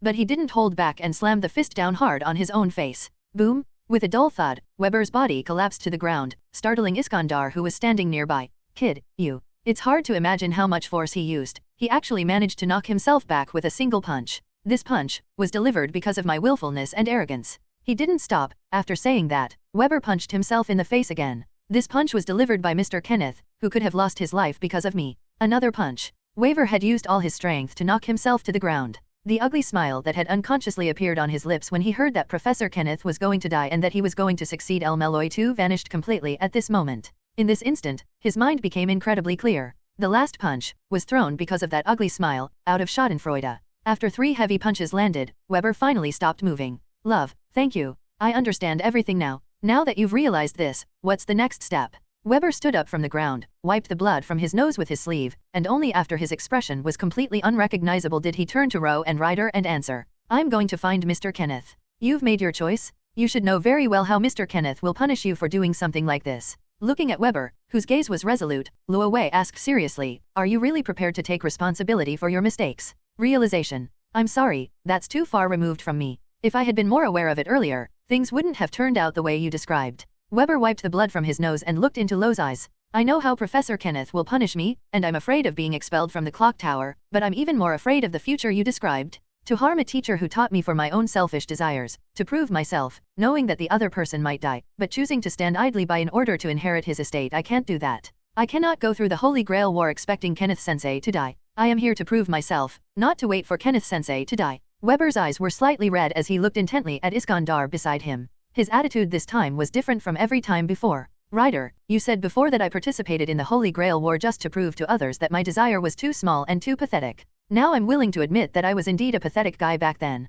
But now, I know what I should do. My wish is to help Mr. Kenneth live. To save him and make up for the mistakes I made. I will not use the Holy Grail to make a wish to prove myself. I will prove myself to him through my actions. Very good, kid, you're right. Upon hearing Waver's declaration, Iskandar clapped his hands, his emotions running high, and stood up abruptly. That's the awareness? That's the kind of faith we need? Only this level is worthy of me. Little master, I suppose I acknowledge your resolve, so I'm now willing to listen to you. I am your master, you should have listened to me long ago. Weber made a helpless remark. Ha ha ha, is that so? Iskandar laughed heartily, then clapped his hands sharply, glanced at Weber, and then looked at Ro beside him, saying, then let's form an alliance from now on. This kid, me, and your teacher, the three of us will form an alliance. Let's eliminate the other masters and servants all at once, and then the three of us will decide the winner. This way, we can ensure everyone's safety and also determine a fair winner. What do you think of my proposal? Iskandar, as a king who once conquered most of Europe, was not as crude as he appeared. On the contrary, a hero who could accomplish such a feat must have had his own ambition and wisdom. Right now, he has already formulated the next plan in less than a minute. By forming an alliance and leveraging the mentor-student relationship between Waver, Kenneth, and Loie, they created a complete barrier to eliminate all other outsiders. This would fulfill Waver's wish and allow them to continue pursuing the Holy Grail and realizing their own dreams. It was truly a display of both courage and strategy. Luo Wei couldn't help but gain a deeper understanding of the big man in front of him. This Holy Grail War is truly teeming with heroes. I have no problem with that. I'm willing to cooperate. After listening to Iskandar's suggestion, Lo nodded, then extended his hand to Weber and asked, what do you think? Weber, what is your choice? I'm going to save Mr. Kenneth? I'm going to prove myself through my own efforts? One day I'll make Mr. Kenneth acknowledge my talent. This time, Weber was not confused. He directly grasped the hand that Ro extended and spoke with a firm look in his eyes. That's for the best, my friend. Then let's name this operation Saving Private Kenneth. I'm smiling, Ro said. A good name, I think it's quite good. Iskandar clapped in agreement, while Weber looked at them with a strange expression and couldn't help but mutter a complaint.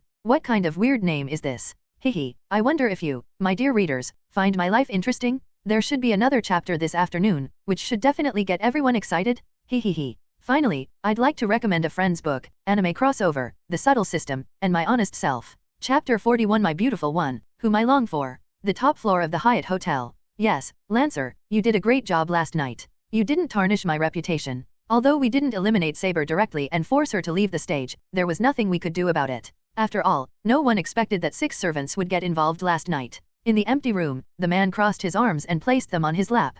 Kenneth addressed Lancer with an air of authority. Thank you for your praise, my lord. I am truly flattered that you have not punished me for my failure. I am sorry that I failed to defeat King Arthur immediately because of me, which has caused you trouble. But I assure you in the name of a knight that I will not let you down in the battle to come, my lord. Back at the base, Finn sat down opposite Kenneth with permission and, seeing Kenneth still full of energy, couldn't help but smile. Even in the face of defeat, he did not complain or shift the blame onto his subordinates. Instead, he carefully considered the next steps in light of the current situation. Such a monarch is truly rare. Although a servant's mission is to obey their master, Finn was still very happy to have a normal and outstanding master like Kenneth. Well, it's good that you have the intention. Now, fight well, Lancer. Seeing Finn so humble and loyal, Kenneth's wounded heart couldn't help but feel happy. Only those who have experienced betrayal can truly appreciate the value of such loyalty. Compared to those 2 unfilial disciples, the obedient, strong, loyal, and humble warrior before him undoubtedly brought him much comfort. At the same time, Kenneth became increasingly convinced that with his overwhelming strength among masters, coupled with the cooperation of an outstanding hero like Finn, victory in this Holy Grail War would surely belong to him, Kenneth, and he would definitely be able to capture those 2 unfilial disciples.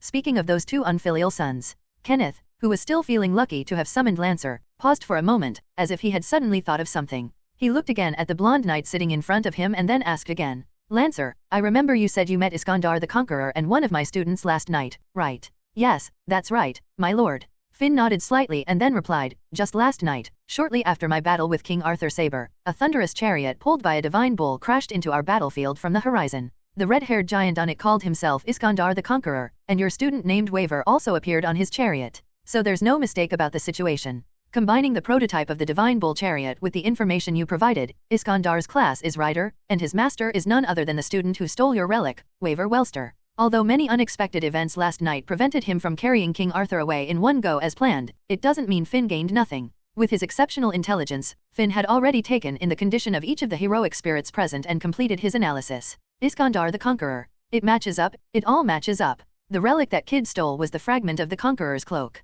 After hearing Finn's answer, Kenneth nodded thoughtfully, now completely certain that this rider master was Waver. And the other one? Lo, have you seen him? Or do you know which team he's on in this Holy Grail war? Kenneth pressed on with more questions. It's a pity, my lord. Your other disciple did not appear on the battlefield in person, so I did not see him. Finn shook his head. However, based on the information we have so far, we can narrow down the possibilities to confirm his identity. Saber Arthur's master should be the homunculus of the Einsburn family and the one you encountered, Emi Yakiritsugu. So we can rule him out for now. The golden servant is Archer, who appeared in the Tosaka family, so we can also rule him out. Adding Ryder and myself, your last disciple has likely summoned a servant who is either caster, berserker, or assassin, or perhaps Queen Skavek. Furthermore, I am also puzzled by the fact that 2 lancers appeared at the same time last night. Perhaps Caster took advantage of the loopholes in the Holy Grail War to perform an illegal summoning. There might be 8 servants, right?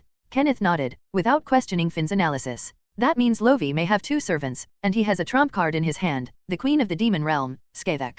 Kenneth frowned. He was indeed arrogant, but not stupid. Knowing his student as he did, he knew without a doubt that the student would never summon an uncontrollable class like the Berserker. Assassin had already been eliminated early on the first night due to his reckless intrusion into the Tosaka family to assassinate them, so the servant that Lovi summoned was most likely Caster. If we were to name the character with the most outstanding numerical abilities in the Holy Grail War, the 3 classes are Saber, Lancer, and Archer. The most mobile is the Rider, the most unpredictable is the Assassin, and the most entangled is the Caster. Magicians know magicians best, and Kenneth, as a member of the modern upper class of magicians, is naturally very aware of how terrifying this profession is. In terms of strength and destructive power, Caster is far inferior to other classes, but in terms of troublemaking ability and how difficult to deal with, it is absolutely far ahead. Unlike the intense battles of the 3 upper classes, Caster fights by hiding in their workshops and completing their magic. Therefore, they usually don't appear until the later stages of the game. The longer the battle drags on, the more prepared the opponent becomes, making them more difficult to deal with.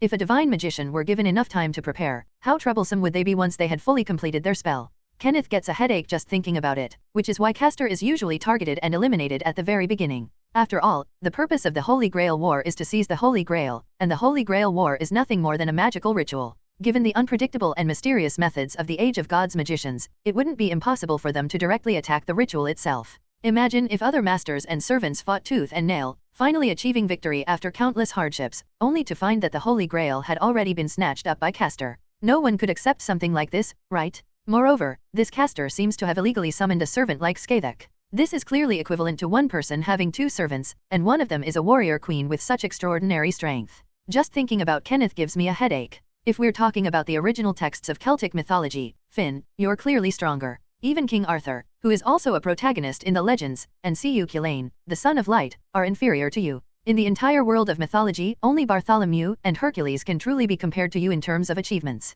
That's because you are both heroic spirits who killed gods. However, unfortunately, even though Queen Skavek doesn't have many chapters in the legends, her achievements are undeniable, and she is also a heroic spirit who slew a god. Her strength is clearly superior to that of King Arthur. And Lancer is not your strongest class, so if a battle really breaks out, the situation is very hard to say. He let out a heavy sigh. Normally, the proud Kenneth wouldn't have shown such an expression. With Lancer's formidable strength and his magical abilities, he was certain to gain the upper hand and even suppress their opponent. However, apart from the assassin whose real name is unknown, the other 6 contestants are all heavyweights, either historical heroes, mythological protagonists, or godslayers, which makes him feel a deep sense of powerlessness. Well, to be honest, I underestimated this war. If I had known it would turn out like this, I should have gathered more helpers. Kenneth's expression turned grave. The Holy Grail War, which he had initially believed to be a sure victory, had been dealt a blow by a series of heavyweight opponents. Fortunately, this time he had Finn, a reliable lancer, instead of Ryder who swaggered in last night and openly revealed his real name.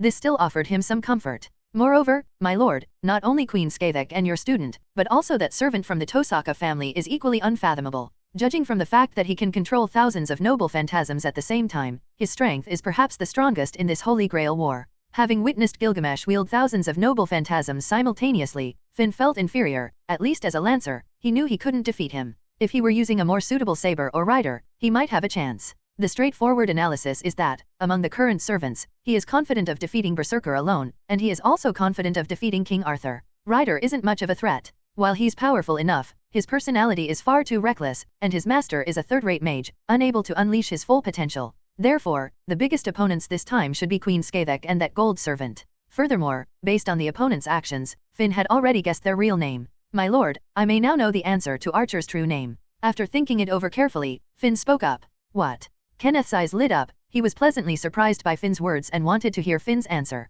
Gilgamesh, the oldest hero king. Finn didn't hide anything and stated his answer directly. The king of heroes, Gilgamesh. Upon hearing the name, Kenneth was stunned. His eyes widened slightly, and he was about to say something, but dong dong dong, a sudden, urgent knocking startled him. Even Finn across the street was startled by the sudden knocking. What? Someone's broken in.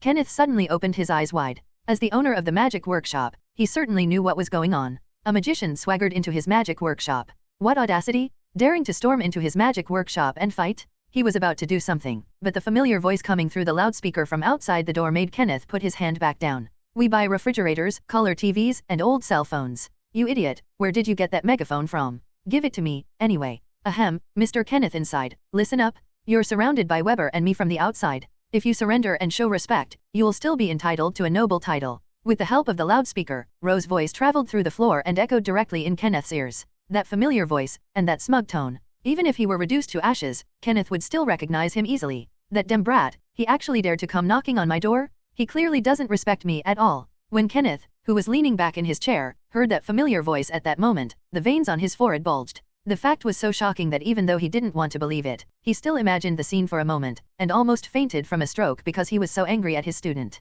On the other side, Weber, who had been dragged along by Ro, was equally shocked to see Ro shouting at Professor Kenneth's workshop through a megaphone. He could fully imagine the terrible chemical reaction that would occur if those words reached Professor Kenneth's ears. Just thinking about it sent chills down his spine. If Ro hadn't been holding him back, he would have fainted from fright. Call. Huh? The door isn't open? Mr. Kenneth, open the door quickly, or I'll have to resort to extraordinary measures. Love shouted loudly. But at that moment, Kenneth, who was searching for nitroglycerin, obviously had no time to pay attention to him. Extraordinary methods? He wanted to see what extraordinary methods this guy had up his sleeve. Was he planning to breach the magic workshop from the outside? What a joke! This workshop is a monarch-level workshop that he meticulously prepared, and it even has 3 magic furnaces supplying magic. Even the greatest magic would find it difficult to break through from the outside. What can you possibly do, kid? Humph, he's really become decadent since he left me. He's even started spouting nonsense to me. Kenneth sneered. So you really won't open the door? Well then, don't blame me, Mr. Kenneth. Cough cough cough. I remember the beginning was. Seeing that the effect was not very good, Luowei thought about it carefully for a moment, then cleared his throat, raised the megaphone in his hand, and slowly recited with great emotion. Ah, my beautiful beloved, your eyes hold the radiance of morning dew. Boom! The moment his words left his mouth, the tightly closed doors of the magic workshop were abruptly opened from the inside. See? It worked. Weber, shall we go in together? Seeing the door open, a smile appeared on Lo's face. He waved to Weber behind him, signaling him to follow. At this moment, Weber stared at the room in front of him with only one thought in his mind. I want to go home. Hehe, 15,000 words of update today. I wonder if the emperors are satisfied? Chapter 42 Daily Milk Method, 5k words. About half an hour ago, while Kenneth was still worrying about the aftermath of the Holy Grail War and discussing the next strategy with Finn, a strange pair of fellow disciples were slowly making their way through the hotel below him. Weber, are you having leg problems? Or is your Parkinson's acting up? We've already dawdled for almost 10 minutes on this short 200-meter journey since we came in. You look exactly like a prisoner being led to his execution. Feeling the countless strange gazes directed at him from all around, Lo continued to drag Weber along beside him, muttering helplessly. Are you really that afraid of Professor Kenneth? I heard you were quite bold when you publicly presented your paper and debated with him in his class. Huh? How come even you, who's not even in the clock tower, know about that? Weber looked at him with surprise. After all, that's a masterpiece by our Lord El Malloy too, so it's perfectly reasonable for me to learn about it, isn't it? Love smiled and joked. Inside the enormous hotel, the two men had been pulling and tugging at each other ever since they entered. To be more precise, it should have been Ro dragging Weber, whose legs were trembling. It's perfectly normal for two close boys to push and shove each other and play around on the street. It doesn't seem strange to anyone. After all, boys of any era have this kind of fun. However, if the movements become too complicated and confusing, that's a different story. In addition, Weber is petite and has delicate features, which makes their behavior seem a bit too intimate at this moment, leading to some impolite speculation in the minds of passers-by. After all, although society advocates romantic relationships between men and women, and human physiology is also based on this, there are still some cases in this world that go against the grain. At this moment, they were clearly being treated as such cases by passersby, who cast various glances at them. Weber, if you're still not ready, if you're still hesitating, go back and think about it slowly, or write a letter to Professor Kenneth and wait for him to come to you. However, I still think it would be better if you went to his place in person. After all, taking the initiative to apologize will make him come down a bit. Lowe covered his head, looked at Weber who was still trembling beside him, and said with a helpless tone, besides, it's just to see Professor Kenneth. We've seen him before at the clock tower. Is it really necessary for you to be like this now? If I hadn't stolen Professor Kenneth's relic and secretly used it, and instead barged here. Weber stared blankly at the conspicuous magic workshop above him, and he could already imagine the murderous glare that Kenneth was giving him. He looked at Luo Wei beside him, hoping he could come up with a good idea, but Luo Wei simply waved his hand and said very calmly, don't look at me. You only stole a relic and talked back. I made a much bigger mistake than you. I not only went to Professor Kenneth's house and took his relic, but I also ran off with a lot of magical costumes. And now it's been almost half a year since I've contacted him. He'll definitely be angrier than you are when he sees me. You're quite proud of yourself, aren't you? Upon hearing about Lowe's outstanding record, which far surpassed his own, Weber's expression changed, and the anxiety he had felt earlier finally died. He now seriously suspects that if Mr. Kenneth sees the two of them again, he will immediately use his great magic trick to slap their faces without saying a word. After all, according to common sense, their actions could be considered betrayal of their master and treason in martial arts novels. Instead of finding a place to hide properly at this time, he brazenly appeared in front of the teacher's magic workshop. The effect was no different from being humiliated in person. Are you suggesting we meet and he'll say, love has seen your future, Kenneth-sensei? You will die a horrible death in the Fourth Holy Grail War, and your magic crest will be reduced to a mere 10th. I will succeed you as El Meloi too, and we've come to save you. Then, as expected, Kenneth was overjoyed to hear this and readily forgave the two of them. The three of them then joined hands and overcame the difficulties together. Just kidding? The outcome was obvious. From Kenneth's perspective, the two traitors suddenly returned and told him that he was going to die, and that they had come to save him. Anyone with a brain wouldn't believe such a thing? It sounds more like a provocation and a curse. In Weber's view, compared to their loving hand-in-hand relationship, the likelihood of Mr. Kenneth arresting them without hesitation and cleaning up their house was much greater. So, are you leaving? Weber sighed, staring blankly at the building in front of him. A magic workshop, and a rather meticulous and well-established one at that, located directly in the city without any attempt at concealment. This level of confidence is almost exaggerated, probably only Kenneth could pull it off in the entire Holy Grail War. His idea was simple, to blatantly expose his location, thereby attracting enemies with ulterior motives to come to him, and then eliminate them one by one. The tactics are quite clear. This is a strategy that can only be devised by someone with absolute confidence in their own strength. Maybe we should just leave. Upon reaching this point, Weber subconsciously swallowed and took a step back. Although I feel very sorry for Mr. Kenneth and know that I have to make amends, maybe. I don't necessarily have to face it head on, right? Rather than rushing headlong into Kenneth's workshop to face an uncertain future, he felt it would be better to first put his heart into writing an email to him, or perhaps by phone, and wait until Kenneth's anger had subsided before meeting him, right? Weber shook his head inwardly. No, time is running out. The Holy Grail War only lasts 7 days, and Professor Kenneth died in the Holy Grail War, which means he may only have less than 6 days left to live. He had no time to delay any longer. You're not thinking of apologizing insincerely via email or phone, are you? Lowe ruffled Weber's hair. You know very well that there's no time. In such a limited amount of time, if we want to save Professor Kenneth, there's no time to waste. Every second counts. I know. Weber nodded, his expression still very troubled, but I'm really scared. Well, what can you do if you're scared? You have to take responsibility for your actions. A man should always be accountable for his behavior. Look at me, I've made it through, haven't I? If anyone should be punished, it should be me first, shouldn't it? Luo Wei smiled at him, then suddenly changed the subject. Besides, Weber, now that we're here, do you think you can still choose to back down? Even if you do choose to be selfish, do you think your rider will agree? After speaking, Lovi raised his hand and waved to Iskandar, who had been following them but remained in spirit form and had not shown himself. This conqueror king spent his life conquering and on the road to conquering. Having experienced countless battles and achieved great feats, he would certainly not allow any deserters among his subordinates, let alone Waver, who was almost recognized by him and regarded as a subject. The reason he hasn't shown up is simply because he doesn't want to interfere with Weber, since it was his own decision and he should be the one to make that choice. As a king, he understood that his little master could only truly improve by personally overcoming this obstacle. Although Weber was given the choice, that didn't mean he would tolerate deserters. All he gave Weber was, face it. Face it bravely. If Weber doesn't face these 3 options, then the king will help Weber face them. After all, he was a king with a tough and domineering attitude. I understand. Let's go together.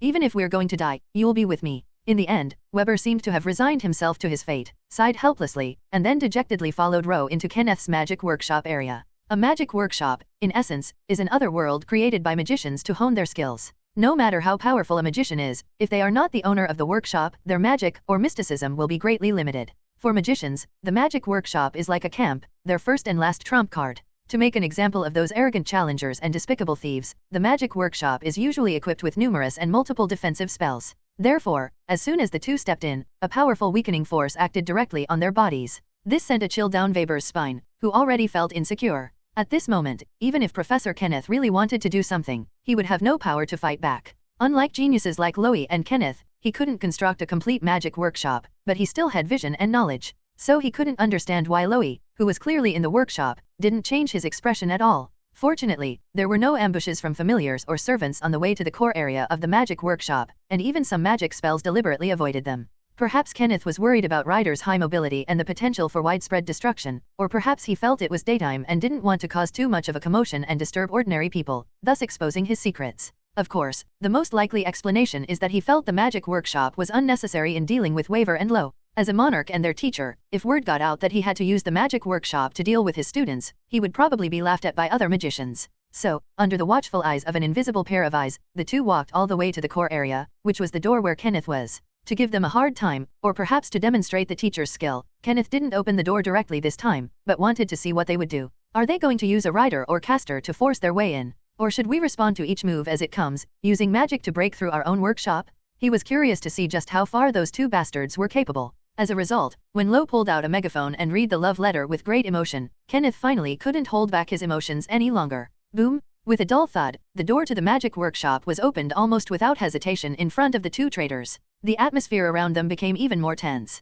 Weber's heart was completely dead. Let's go. Ro called out to him. I know. You know nothing. If you really knew, you wouldn't be kneeling on the ground over there. Luo Wei rolled his eyes at him. Then get moving. Urged on by Ro, Weber was kicked through the gate to the core area of the workshop, and then he moved forward slowly and nervously. The countless magical restrictions and various familiars that surrounded the corridor filled him with dread. Finally, urged on by Ro, they quickly arrived at the very end of the magic workshop, right in front of Kenneth's room. He could already picture Kenneth staring intently at the door with a serious, impatient, and angry expression, waiting for the two of them to enter. In the final moments, Weber and Lo exchanged a glance and then nodded slightly. Thump thump. With a low knock on the door, the two spoke in unison. Excuse me, Mr. Kenneth. Then, Lo took the initiative and gently pushed open the door that had no restrictions, pulling Weber inside. Inside the room, Kenneth, who had been waiting for a long time, sat in a chair with his face turned toward the two of them. Love Crowley, and Weber Velvet, I've been looking for you two for ages. As Mr. Kenneth's familiar face turned around, the expected sharp voice called out their names.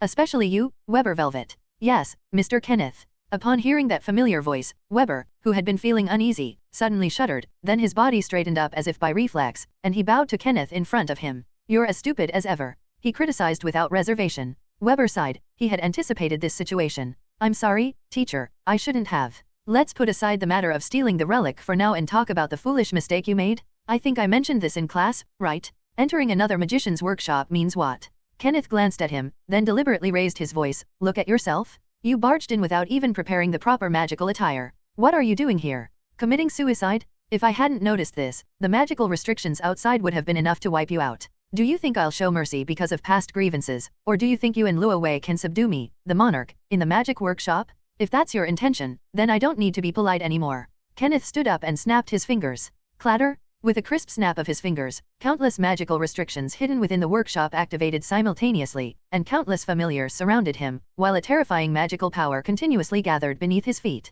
At this moment, even Finn, who had been hiding in the corner waiting for orders, took the initiative to show himself and confront Iskandar, who had just deactivated his spirit form. The atmosphere in the room instantly froze. He looked around at Ro's side, but still couldn't find Skathak or Castor, so he asked in a cold voice. Love, where is the servant you summoned? Compared to Weber's submissive demeanor, Lo's performance was much calmer. The moment Kenneth became enraged, the moon spirit essence hidden in his pocket spontaneously activated its protective mode, surrounding him in the center. The alchemy array calculated using gem magic and moon spirit essence also suddenly rose up beneath his feet, neutralizing the effects of Kenneth's workshop and escaping the weakening buff from the magic workshop. Hall of Magic. I never expected you to have made progress so quickly. Is this the prototype of your theory? Seeing the moon spirit essence liquid and the transmutation circle beneath Ro's feet, Kenneth's tightly furrowed brows relaxed slightly. By utilizing the interoperability between alchemy and the magic workshop, and aiding in calculations with the help of mystical regalia, a mobile magic workshop can be completed in a short time, which is the so-called palace. When you have fully mastered this theory, it may be enough for you to become a color rank, or even, a grand rank magician. Upon seeing Luo Wei's achievements, he calmly commented, and his expression no longer seemed as angry as it appeared. This relieved Weber. I admit that your talent surprises and delights me more than Weber's. But do you really think you can beat me with something like that?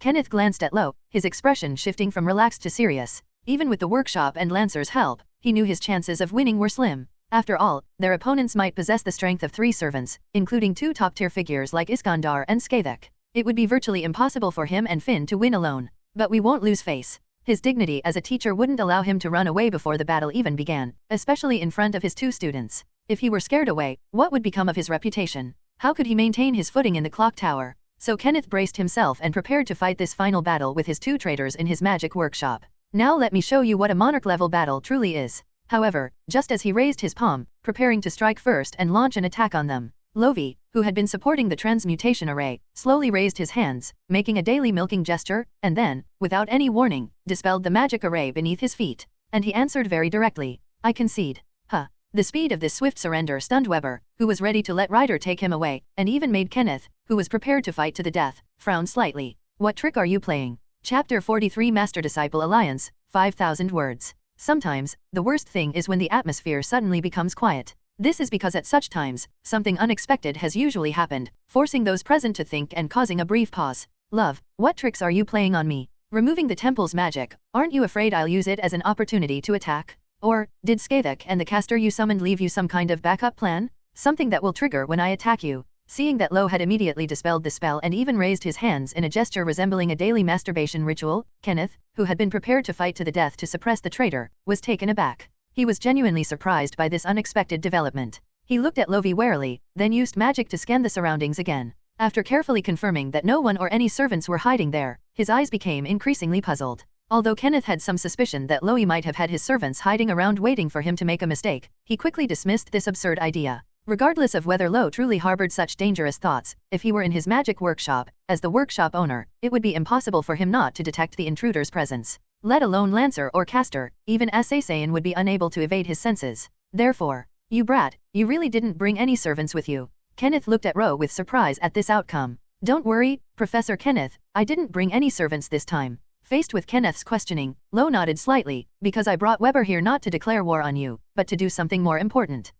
I doubt you'd have the guts to do that. After receiving a positive reply from Ro, Kenneth snorted and his expression was no longer as serious as before. Weber secretly breathed a sigh of relief. Tell me, what exactly do you want by coming to my door? Seeing that Kenneth was no longer so angry, Lo pressed his advantage and quickly patted Weber on the shoulder, signaling him to hurry up and bring out the things he had prepared in advance. Then, to Kenneth's utter astonishment, Weber, his hands trembling, pulled 2 self-criticisms he had written beforehand from his pocket. One copy was his own, and the other was written for Ro. He then bowed and handed it directly to Kenneth. Then, resignedly, he shouted, We are so sorry, Mr. Kenneth. We have caused you trouble. This is our letter of apology. Huh. Kenneth was taken aback and looked at them with a strange expression, clearly not expecting things to develop this way. He manipulated his familiar to snatch the letter of apology handed to him by Waver. To prevent any magical sabotage, he deliberately used a detection spell before opening it. Then, with a mixture of doubt and suspicion, he opened it, wanting to see what tricks these 2 traitors were up to. You too. After opening the letter of apology and reading it carefully for a few minutes,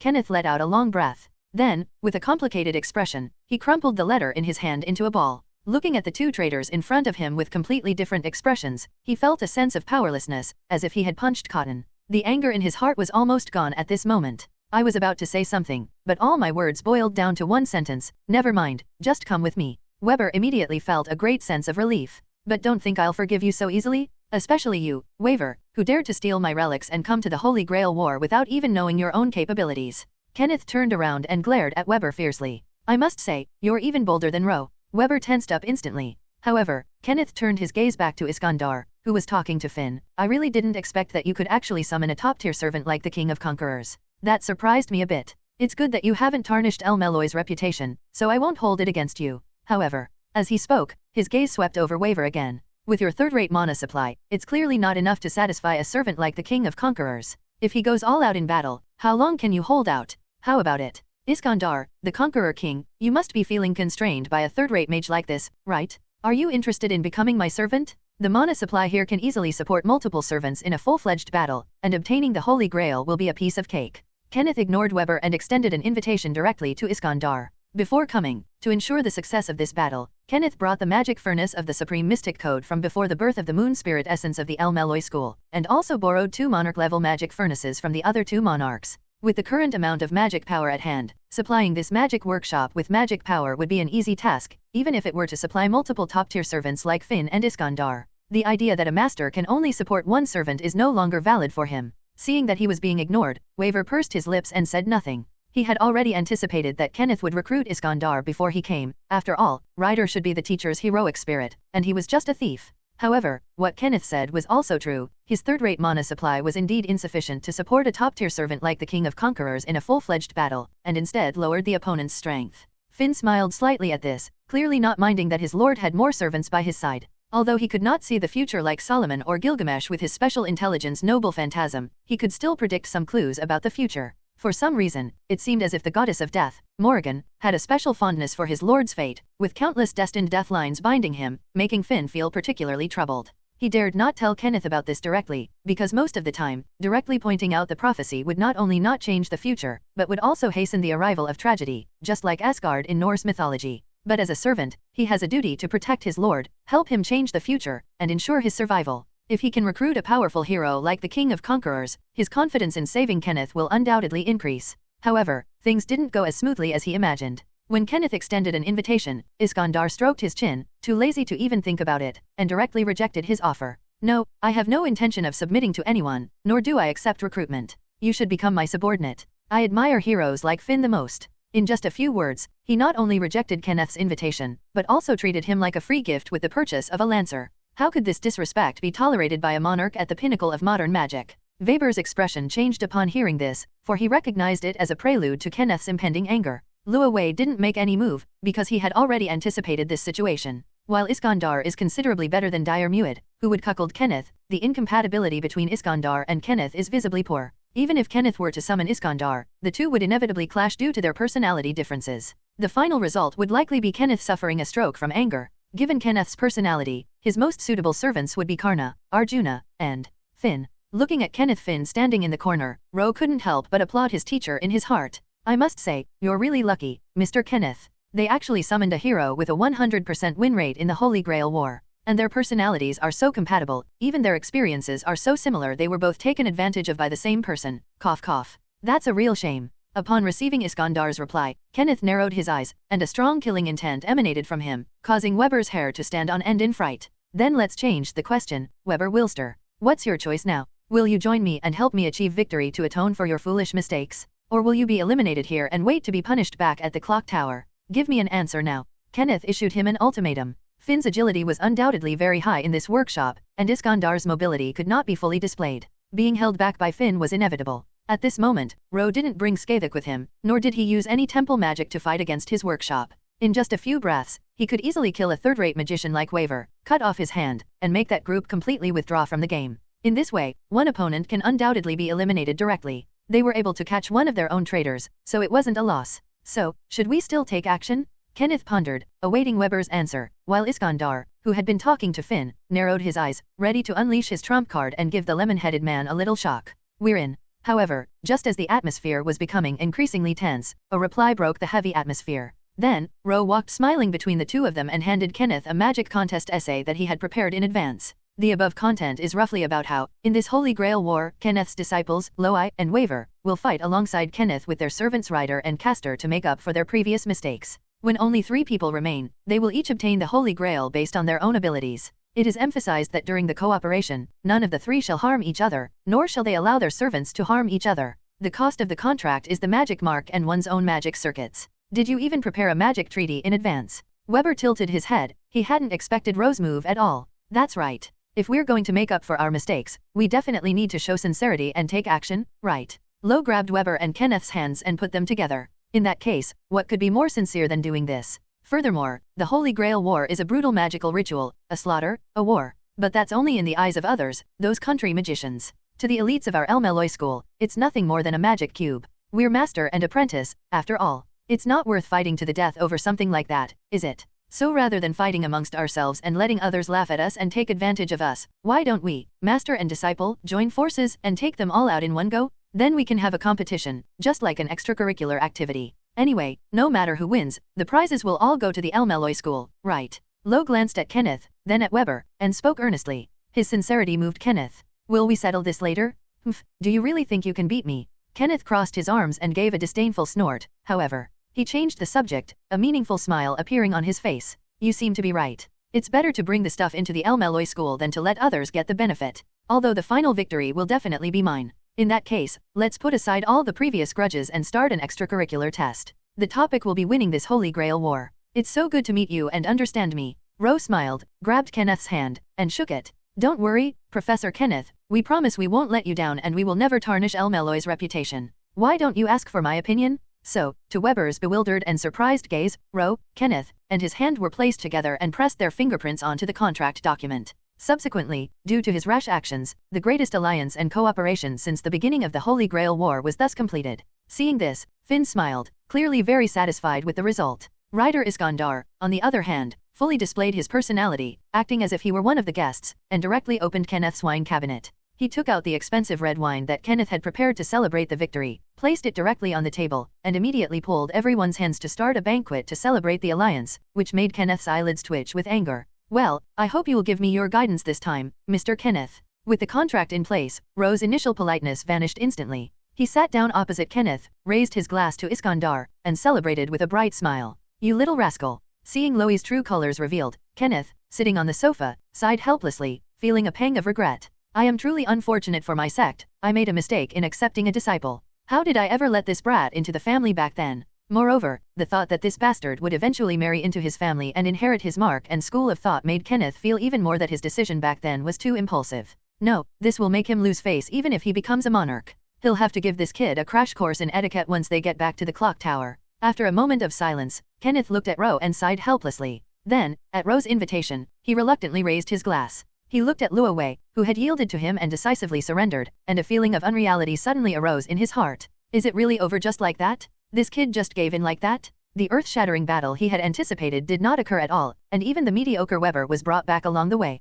For a moment, he even wondered if he was being too nervous and making a mountain out of a molehill. He didn't really care about this Holy Grail war. I originally just wanted to come here to earn some merits. As for the wishing machine and the omnipotent cauldron mentioned in the advertisement, forget it then. It's just a magic block at best, and its value might not even be as high as any of the magic furnaces in his room. After all, there are at least 8 or 1,000 things in this world that bear the name of the Holy Grail. Every region claims to have unearthed it, but none of them are genuine. How could something containing the blood of the Holy Sun possibly appear in the outside world? Those lunatics in the Holy Church have already collected them all. If you want to find the real Holy Grail, you'd probably have to go to the headquarters of the Holy Church. Maybe you can actually find the blood of the Son of God, or even the battle banner of the Virgin Mary. Although many magicians want to do this, there really aren't any magicians who dare to do it, except for a few who are really out of their minds. Given the Church's fighting strength, even if White-Winged Duke led a group of 27 dead apostles to fight, it would be a suicide mission, let alone the magicians. Kenneth felt that it was actually better that these oddballs died, so as not to lower the average IQ of the magicians.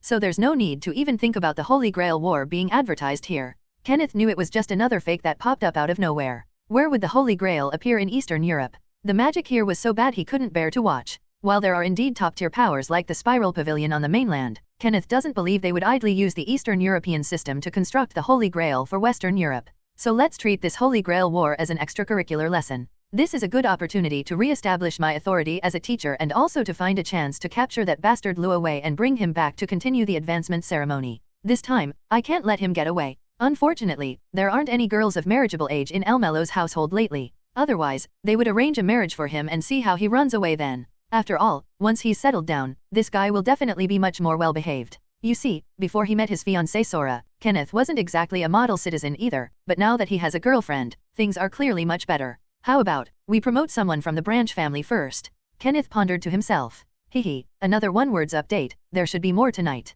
I wonder if any of you emperors found my performance interesting? Could you please give me some Shadow Kingdom currency? Seeking votes and gifts. This kid's work definitely won't disappoint. Chapter 44 Tokiomi Tosaka's Desire. Tosaka Family. At this moment, Tokiomi Tosaka, who always valued elegance and upheld elegance as a family motto, was not at peace. He could even clearly feel that he was somewhat at a loss. Like the other participants in the Holy Grail War, Tokiomi Tosaka naturally longed for the spoils of victory in the Holy Grail War, namely the so-called omnipotent wish-granting machine. After all, whether or not he could obtain the Holy Grail had become the final path to determine whether he, with his mediocre talent, could reach the root in this lifetime. Although inheritance is also one of the important meanings of the existence of the demonic path, even if he himself cannot reach it in this lifetime, Tokiomi Tosaka is willing to believe that his outstanding descendant can reach the vortex of the root in his place. In that case, he can still rest in peace. However, rather than entrusting the entire responsibility to future generations, Tokiomi Tosaka, as a magician, preferred to witness that miracle happen with his own eyes.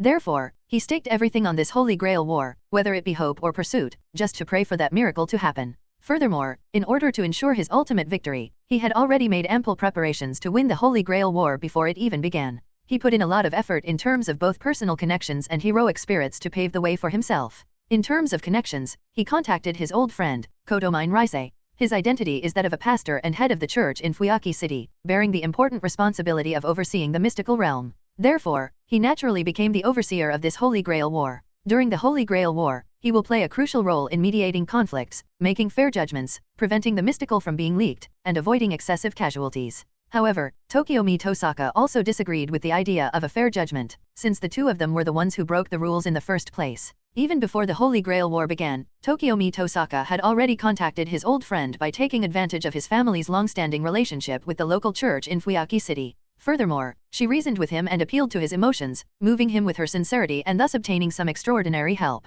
He promised that the Tosaka family would be responsible for all building damage and clean-up costs incurred during the Holy Grail War. Furthermore, he would voluntarily maintain the stability of both reality and the mystical realm, ensuring that no major chaos occurred during the Holy Grail War. Furthermore, facing his elderly friend, Tokiomi Tosaka did not hide anything, readily revealing his wishes and the Tosaka family's long-cherished desire. He also promised that if he obtained the Holy Grail, he would only make one wish, to travel to the root, and swore an oath to never do anything that would harm the world, justice, or God. In the beginning, as a believer of the Lord and the supervisor of the Holy Grail War, Kotomine Rika was naturally unwilling to do something that violated the dogma, and even less willing to be a biased referee. However, after Tokiomi Tosaka pleaded tearfully and made repeated promises, he finally softened when he saw the junior in front of him, whom he had watched grow up and who was practically a close friend despite the age difference. Thinking about Tokiomi Tosaka's many years of being law-abiding and his contributions to the development of Fuyaki City, and considering his respect for him and the fact that he was his son's teacher. So when faced with Tokiomichi Tosaka's desperate pleas,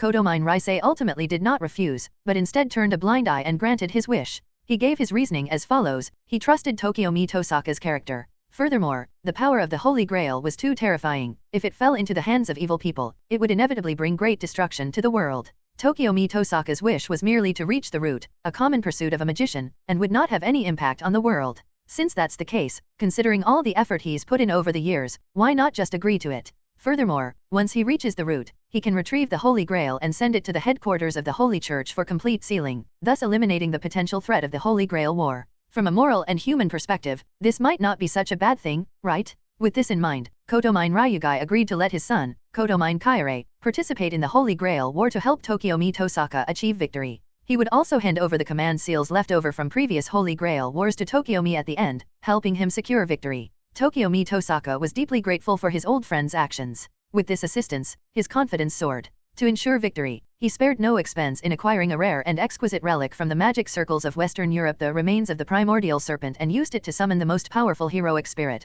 the King of Kings, the hero among heroes, the oldest hero, the King of Heroes Gilgamesh. When that powerful figure, gleaming with golden light and radiating disdain, appeared, Tokiomi Tosaka felt an overwhelming sense of joy and elation. Although he wasn't summoned as an archer, the best saber class, he felt that was more than enough. It's important to understand that his involvement in this Holy Grail War wasn't solely due to the referee's bias. He also had the support of his disciple and his assassin, plus the Hero King. The heroic spirits are powerful, the command seals are plentiful, and even the referees are my people? He truly couldn't think of any reason why he would lose. Who could possibly stop him in this Holy Grail War? Who could possibly stop him? Logically speaking, that's how it should be. However, things did not seem to go as smoothly as he had anticipated. What's with the appearance of two lancers at the same time? Did someone commit an illegal summoning? And that golden lancer is so powerful, actually suppressing Saber, who has the highest class, head-on. Isn't the King of Heroes the only exceptional servant in this Holy Grail War? He couldn't help but question it aloud. Even Tokiomi Tosaka, who was so confident of victory, was completely flustered after seeing the all-star lineup last night. Leaving aside Lancer Finn, who could directly suppress Saber Arthur, another outlaw, Lancer Skathek, is also a renowned godslayer. Without a doubt, they are both exceptionally outstanding heroic spirits. Compared to them, even the Black Knight and the Conqueror King, who appeared later, seem to pale in comparison. Oh, right, there's also King Arthur, who was completely suppressed throughout. It's important to know that most of these servants can have their achievements and deeds in life transformed into special noble phantasms. A noble phantasm is a weapon celebrated in the legends of heroic spirits. It is said to possess power far beyond the reach of modern magicians, and once used, it will produce effects just as described in the legends. The legends of these two godslayers naturally include acts of defying the heavens, such as killing gods, meaning that these two possessed an extremely strong ability to restrain anything with divine characteristics. Unfortunately, Gilgamesh possessed the highest level of divinity among heroic spirits. He was 2/3 god and 1/3 human, making him virtually invincible in normal battles. Therefore, without a doubt, these two god-slaying heroic spirits from Celtic mythology are extremely effective against Gilgamesh. This is why Tokiomi Tosaka's expression changed drastically that night, and he didn't hesitate to use a command spell to hastily summon Gilgamesh back. Even a being as powerful as Gilgamesh, the king of heroes, would likely fare poorly if surrounded by two top-tier heroic spirits possessing the characteristics of a godslayer, given their absolute disadvantage in terms of elemental affinity. Therefore, Tokiomi had to proceed with caution. The simultaneous appearance of Skathek and Finn, these two godslayers, cast a shadow over Tokiomi Tosaka's previously confident mind. Are teachers starting to feel lost too? Inside the room, a young man dressed as a priest held a crucifix tightly in his hand, looking calmly at Tokiomi Tosaka, who was sighing. His expression was neither happy nor sad, and it was impossible to know what he was thinking. A day earlier, following Tokiomi Tosaka's instructions, he ordered his servant assassin to ambush the Tosaka residence and have it killed by Archer in front of everyone. Of course, this is not because he wants to withdraw from the Holy Grail War, but because his servant, the assassin, whose real name is Hassan the Hundred Faces, is a special being with hundreds of personalities and hundreds of clones. The one who died was only one of hundreds. With his death, Kaire Kotomine can now completely hide in the darkness. Because he needed to conceal Tokiomi Tosaka's presence and prevent the other masters from knowing that the church favored Tokiomi Tosaka, Kaire Kotomine had not returned or shown his face.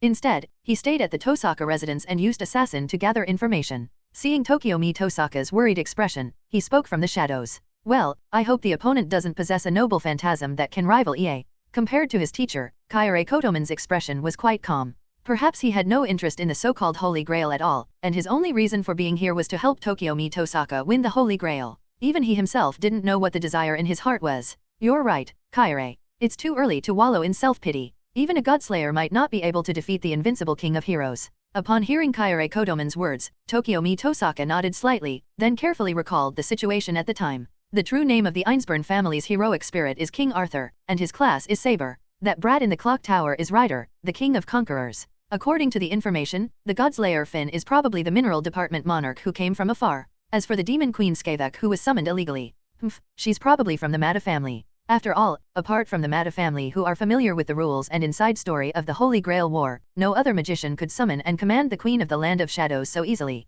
Perhaps he still has a caster hidden in his possession at this moment. Tokiomi Tosaka snorted coldly, then immediately turned his attention to the Mata family, with whom he had not had any contact for a long time, and listed them as a major threat in his Holy Grail War. That's certainly very possible, because according to the information Assassin gave us not long ago, there was an unusual magical reaction coming from the Mata family's mansion, which may be related to this. Kaire Kotomine nodded, agreeing with Tokiomi Tosaka's guess. So, teacher, what should we do now? It should be true, it's the Mata family who's behind this, the Godslayer and Caster, they really are a tough opponent. But, given the situation, I have a proposal. After thinking it over carefully, Tokiomi Tosaka spoke to him. Please speak, teacher. Kaire Kotomine nodded slightly, awaiting Tokiomi Tosaka's instructions. An alliance, how about it? He spoke directly. An alliance. Upon hearing this, Kaire Kotomine was stunned, but he quickly understood Tokiomi Tosaka's thoughts. After all, it's obvious to everyone that the appearance of two Lancers in a Holy Grail war is suspicious. It's most likely that Caster, who hasn't shown up yet, is behind it all.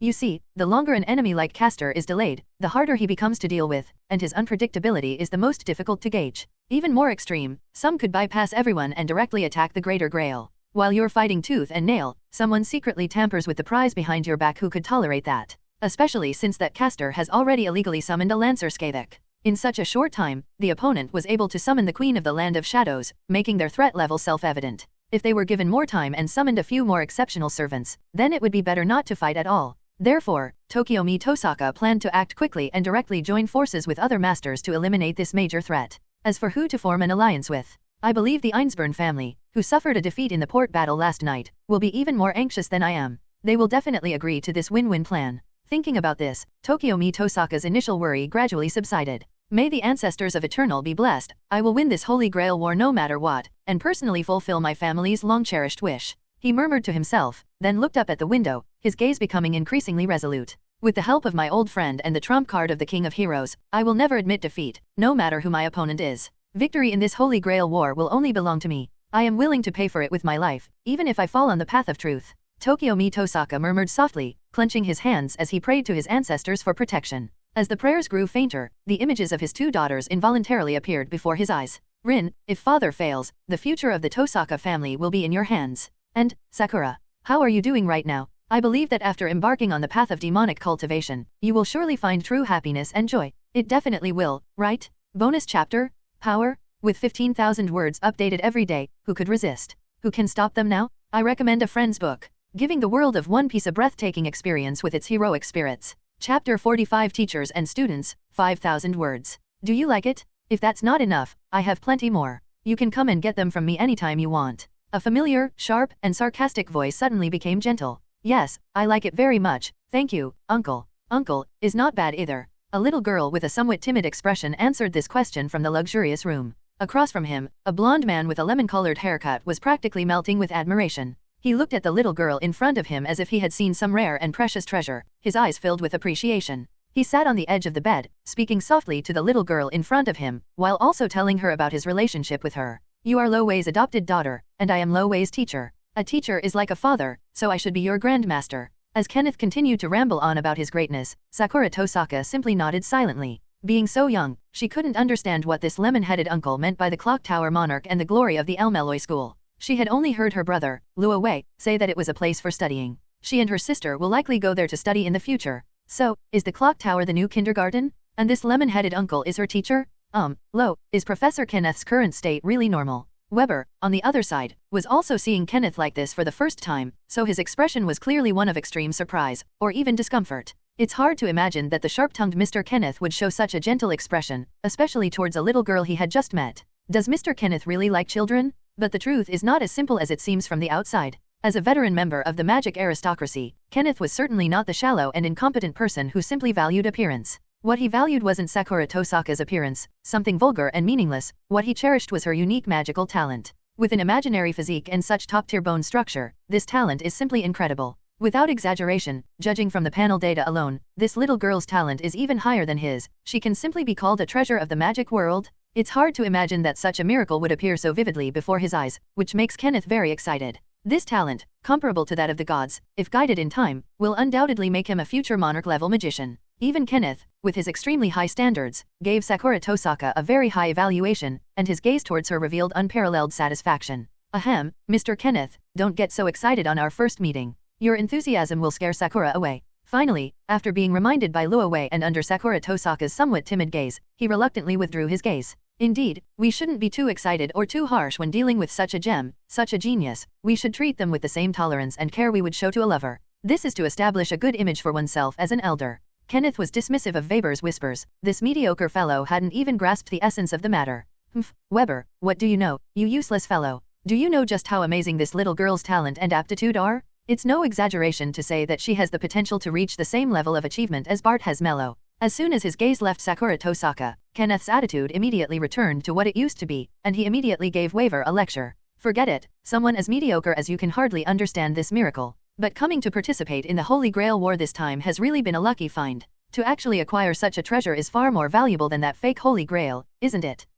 I can already foresee the future, the complete rise of the Elmeloy School. In high spirits, Kenneth had no intention of arguing with Weber. He was now preoccupied with the prospect of the Elmeloy family rising to prominence after Ro married into the family. Not only will the Crowley family become completely inseparable from Elmeloy, but they will also gain two geniuses. One is Lovi, who has a high chance of achieving grand rank in the future, and the other is a magical prodigy with the imaginary element physique. With him currently in charge, it is highly likely that they will achieve the feat of having 3 grand rank members. When that happens, the influence of the entire Elmeloy school in the clock tower will undoubtedly reach a new level. Oh, Mr. Kenneth, it's one thing for you to always be thinking about me, but now you're even eyeing the little girl I just adopted? You even want to take her with you. Hearing Kenneth's undisguised ambition, Lo felt somewhat helpless.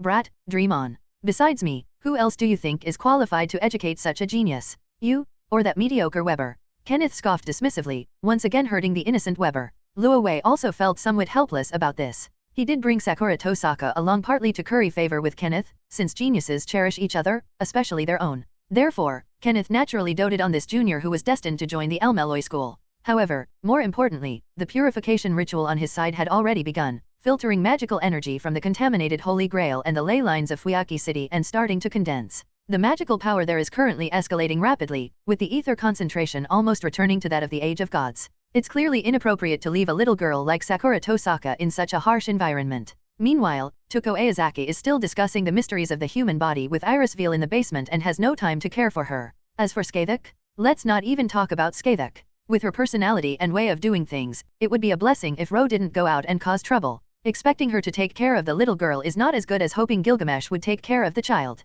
However, Luo Wei was obviously not going to do something as foolish as hiding Sakura Tosaka in some corner of Fuyaki City and then having someone discover her and raid her house. So he simply took Sakura Tosaka with him for the time being. In this perilous Holy Grail war, with himself and his 3 servants present, he was clearly in the safest position. Initially, Kenneth, the workshop owner, was dismissive when he heard that he had brought a little girl with him. He believed that a genius like Luo Wei was clearly going against the righteous path by not studying the demonic path properly and instead adopting little girls. He did not remember teaching Luo Wei to be as degenerate as those lower-class nobles who kept children in captivity, but he didn't say much. Anyway, he had so many floors under his control, so he wouldn't miss the chance to have a little girl's spot, as long as she didn't bother him. And the result was, just as Loie was actually bringing Sakura Tosaka over, Kenneth cast a massive amnesia spell on himself, effortlessly forgetting his earlier disdainful attitude, and then did a complete 180-degree turn, staging the scene before Loie and Waver. From the moment he first saw Sakura Tosaka, his eyes were glued to her, and his gaze never left her.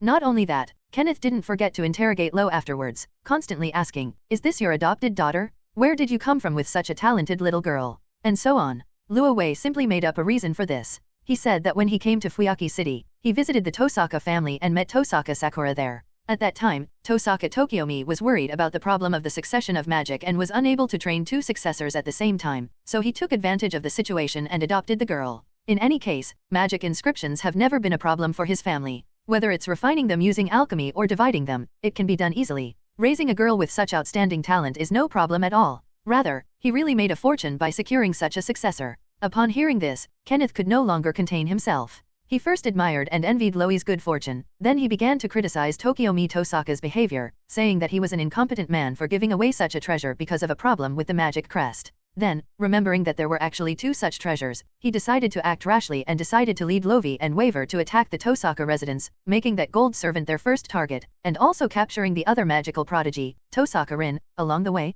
Lo and Weber naturally shook their heads vehemently at Kenneth's attempt to abduct a young girl. They simply couldn't bring themselves to attack someone's home just to kidnap their daughter. Furthermore, Lao was well aware of Gilgamesh's strength in this Holy Grail war. Although Mr. King was an obstacle he had to overcome in this Holy Grail war, now was definitely not the time to defeat him, so he decisively stopped Kenneth's absurd idea. He must tell him to prioritize the overall situation, Not only Ro, but even Finn felt that it was inappropriate to list the King of Heroes as the first target to be defeated, so he quickly advised Kenneth to give up this unrealistic idea. After calming down for a while, Kenneth gradually realized that this act of snatching someone else's daughter was indeed inappropriate. He was a monarch, not a bandit. Furthermore, although the Tosaka family hasn't had a long lineage, Tokiomi Tosaka has a certain reputation within the clock tower because his ancestor, Nagato Tosaka, was a disciple of the Jewel Elder. Tokiomi also leans towards aristocracy, making them kindred spirits. If word got out that he were to do something like this, the reputation of aristocracy would undoubtedly be damaged, and the Democrats would use it against him. After weighing the pros and cons, Kenneth reluctantly abandoned this tempting idea and decided to focus on getting through the Holy Grail War first. However, he had already very naturally come to regard Sakura as one of his own family members. Anyway, Loie is definitely going to marry into his family and become one of his people, and Sakura Tosaka is already one of Loie's people, so rounding it up, she's practically one of his people? A member of the Elmeloi school? This logic makes perfect sense. Then her next boyfriend will be Loie, and Loie's next boyfriend will be this little girl, thus creating a continuation. A family head with top-tier talent for 3 generations can absolutely guarantee the Elmeloi school's continued prosperity for hundreds of years to come. Therefore, he completely changed his behavior in front of Weber, treating this little girl he was meeting for the first time as an elder. He not only gifted a whole bunch of precious gems and magical artifacts that even Tokyo-mi Tosaka would envy, but also specifically requested that Lovie bring Sakura to his place to study after he returned. Luo Wei's main character is almost ruined, so this time he's going to personally train another genius successor? In short, he was in a really good mood at this moment. Even the anger he had caused by those two rascals had vanished. A bright future awaited him. Seeing Kenneth looking at him like an old general on a stage, Weber behind him was at a loss for words and could only sigh silently in his heart. After all, unlike Kenneth, who is still very optimistic, he knew in advance the endings of Kenneth's other timelines. The thought of Kenneth, the teacher who was still alive and well in front of him and had the energy to criticize him, possibly dying a violent death soon, he still felt uneasy. However, he raised his hand, as if to say something, but for a moment he didn't know how to start the conversation. You can't just open your mouth and say, Mr. Kenneth, you're going to die. If that were the case, it would seem like he would only get a severe scolding, and that would be pointless. Under Weber's pleading gaze, Lo finally steered the conversation in the right direction. By the way, Professor Kenneth, has the result come out yet for that thing I asked you to analyze before I left? With a smile, Lo asked Kenneth, who was looking rather smug. As he spoke, he winked and held up 2 fingers, making a gesture that might anger a certain kimchi-loving ethnic group. What does this mean? Although Weber couldn't understand what Ro was trying to say, Kenneth was all too familiar with Ro's gesture. He was gesturing to indicate the size of a bullet. And before leaving, Lo Wei did indeed give himself a bullet, just one. The terrifying bullet that chilled him to the bone, even enough to kill a monarch. Thinking of this, the joy on Kenneth's face returned to calm.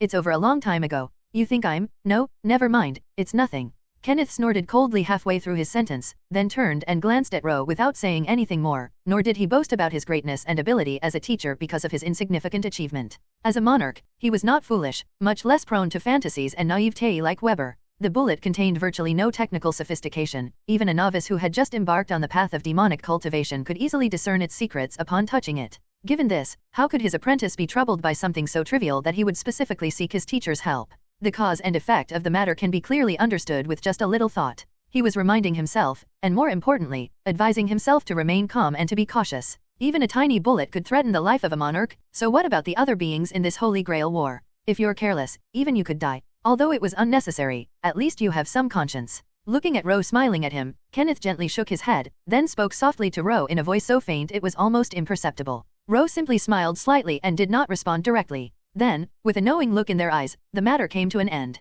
However, compared to Lo, Kenneth turned his gaze to Weber beside him, who looked completely bewildered and clearly didn't know what had happened, and his anger flared up again.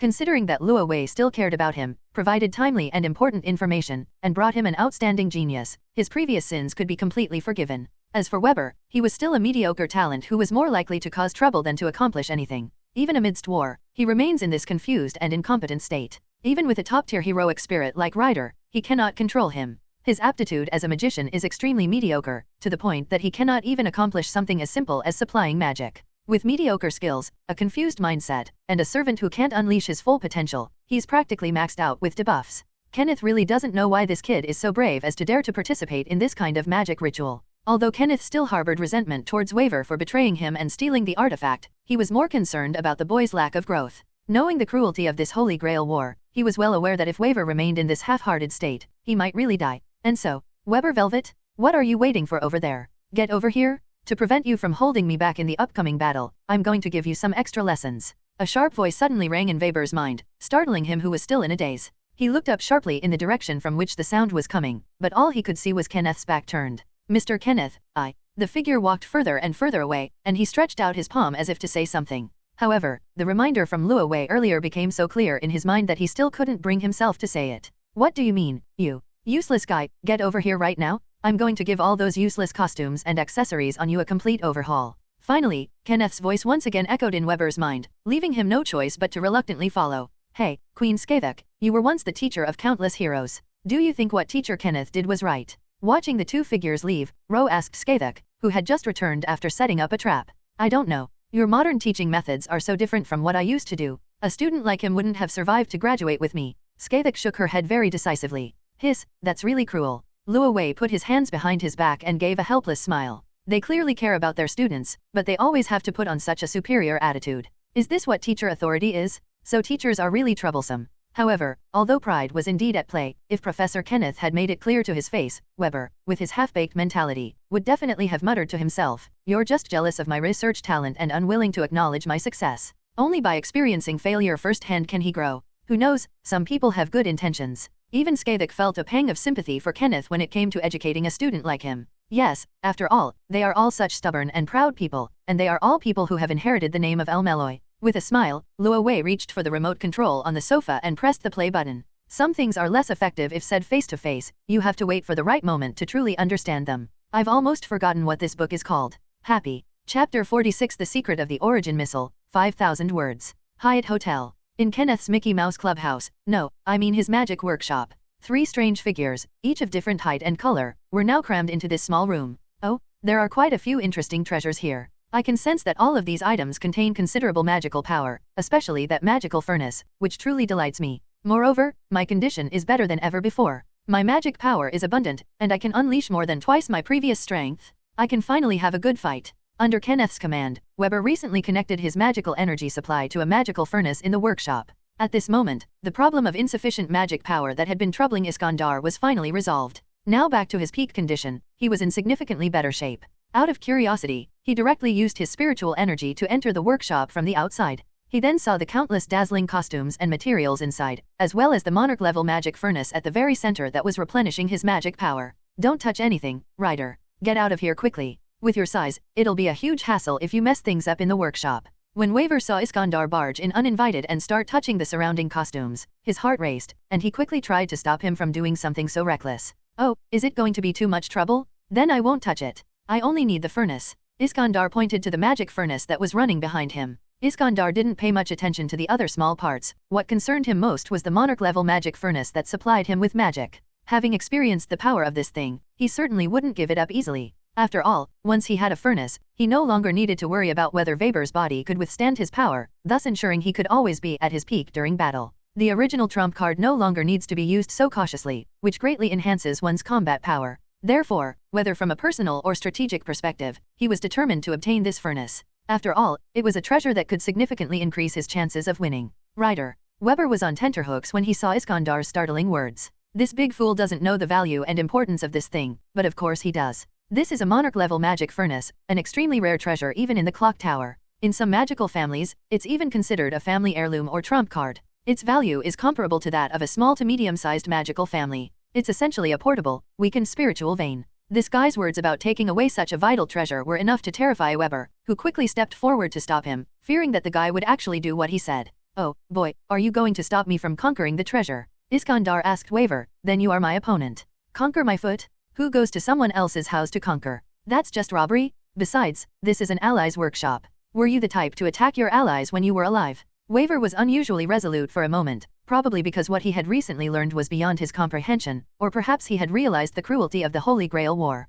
His previous half-hearted and weak mentality would hardly allow him to survive this war, let alone save Kenneth, who was far stronger than him. He should make some changes. Wow, kid, you've changed quite a bit. You seem to have more backbone now. Iskandar crossed his arms and looked at Wever thoughtfully. You've grown up, haven't you? Has it been influenced by my good qualities? I would never want to be said that by anyone but you. You're such a snob. What good qualities do you have? Weber pouted unhappily. What is robbery? That's called conquest? As the king of conquest, I will naturally uphold the kingly way of conquest. Whatever I set my sights on, I will naturally conquer. Iskandar pointed proudly to the furnace behind him, patted Weber on the back, and said, Boy, I've got my eye on that furnace in the back. If you can get me one, I'll give up on this one. When Weber was slapped on his thin back, his eyebrows twitched violently, almost causing him to lose his breath. Do you want to hear what you have to say again? If I had the financial means to buy a monarch-level magic furnace, would I be in such a sorry state that I have to stay at someone else's house? I refuse.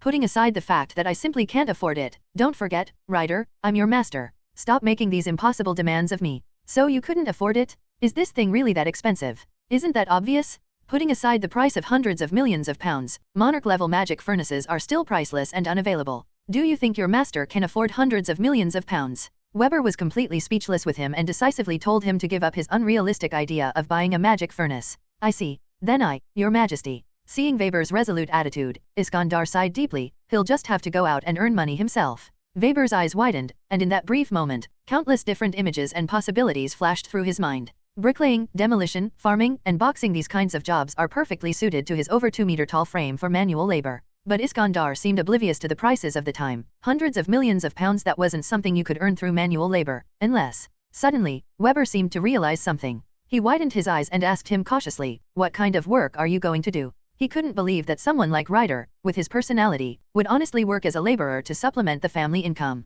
So, after eliminating all the impossible answers, the last one, no matter how unwilling he was to believe it, was simply the truth. Is there even a question? Of course, robbing people is the fastest way. Iskandar gave a thumbs up, flashing a cheerful smile. Kid, come rob a bank with me? Let's make a fortune. I remember this should be your modern-day national treasury, right? Come to think of it, I've robbed the treasuries of many countries before, plundering countless gold and silver treasures. I never thought I'd have the chance to do it again. Robbing a modern bank, just thinking about it gets my blood pumping. You dare. Weber screamed, and in that instant, his legs went weak, clearly showing that he was completely convinced by the guy in front of him. Because he knew very well that Ryder was a man of his word, and he would definitely commit the robbery in broad daylight without any disguise, and he would absolutely drag him into the crime as an accomplice. If that were to happen, they would definitely make it onto the Far East News Channel, and he would become the first master in history to be arrested and detained in a police station until the very end. Stop arguing, you two. Weber, get over here right now. While they were arguing, Kenneth had already extracted the final research results.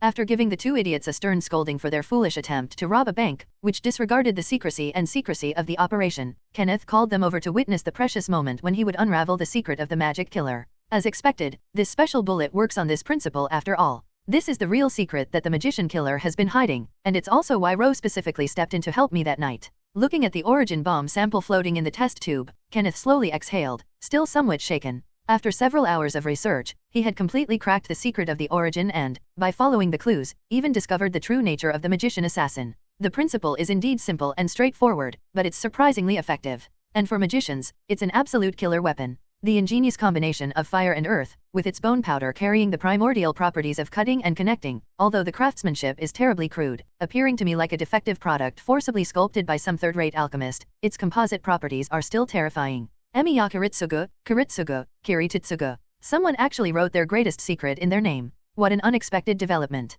That despicable guy almost got away with it. Thinking back to the port, when Kiritsugu Emiya fired the origin bullet at him, Kenneth couldn't help but feel fortunate that he hadn't rashly tried to catch it. Otherwise, no matter how amazing his magical skills were, he would have been taken down in one fell swoop. Weber Velvet, now that you've seen my experiment, it's time for questions. What do you think would happen if the magician were hit by this bullet? Kenneth glanced at the trembling Weber Velvet beside him and asked in an annoyed tone. I know, Ryder, who had been watching from the side for a while, suddenly clapped his hands before Weber could answer, and then replied as if he had just realized something. Nothing will happen, right? After all, cutting and then reconnecting doesn't mean there's no change, does it? It's that simple. You idiot. Kenneth frowned, wanting to kick the idiot, but seeing his imposing physique, he had to abandon the tempting idea. Idiot Ryder, how could you make a prop that won't do anything? If it had no effect, why would Professor Kenneth be so wary of this bullet? Weber shook his head, then replied irritably, don't assume everyone's an idiot like you. Is it not right? Iskandar scratched his head, then said, quite puzzled, didn't you say severing and connecting?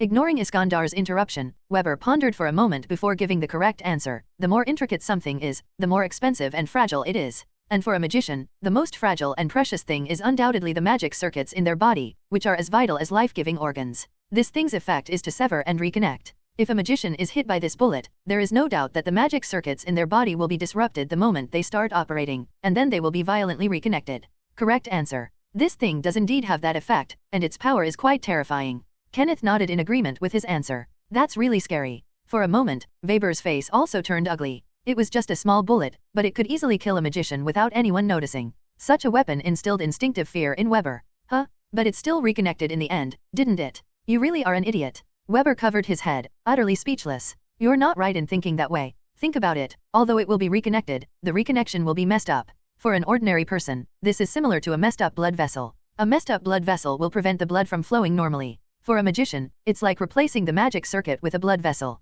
To put it more simply, if I completely destroy the circuitry in your game and then mess it up, it won't be able to start properly and will freeze. And what I mean by a game freezing is equivalent to the death of a magician. Hiss, the game console crashes, that means the magician dies. I think I understand what you mean. You mean that if a magician is hit by this, he will die, right? Iskandar stroked his chin, finally arriving at the answer. That's right. If a magician is hit by this, all the magic circuits in his body will be violently tangled together, which is almost the same as death. Weber nodded, acknowledging Iskandar's answer. So this tiny thing is actually so terrifying that it can even kill a magician so easily? This really surprises me. Yes, this kind of excessive stuff is a magician's nemesis. Weber said with apprehension, it's hard to imagine what kind of person who hates magicians so much could create such a weapon. Undeniably, that's the truth, but Kenneth nodded, agreeing with his answer. You don't need to worry too much, Weber Velvet. The power of this thing is linked to the aptitude of the magician it hits. With the few barren and inferior magic circuits in your body, even if you are hit by this bullet, you won't suffer much damage and you definitely won't die.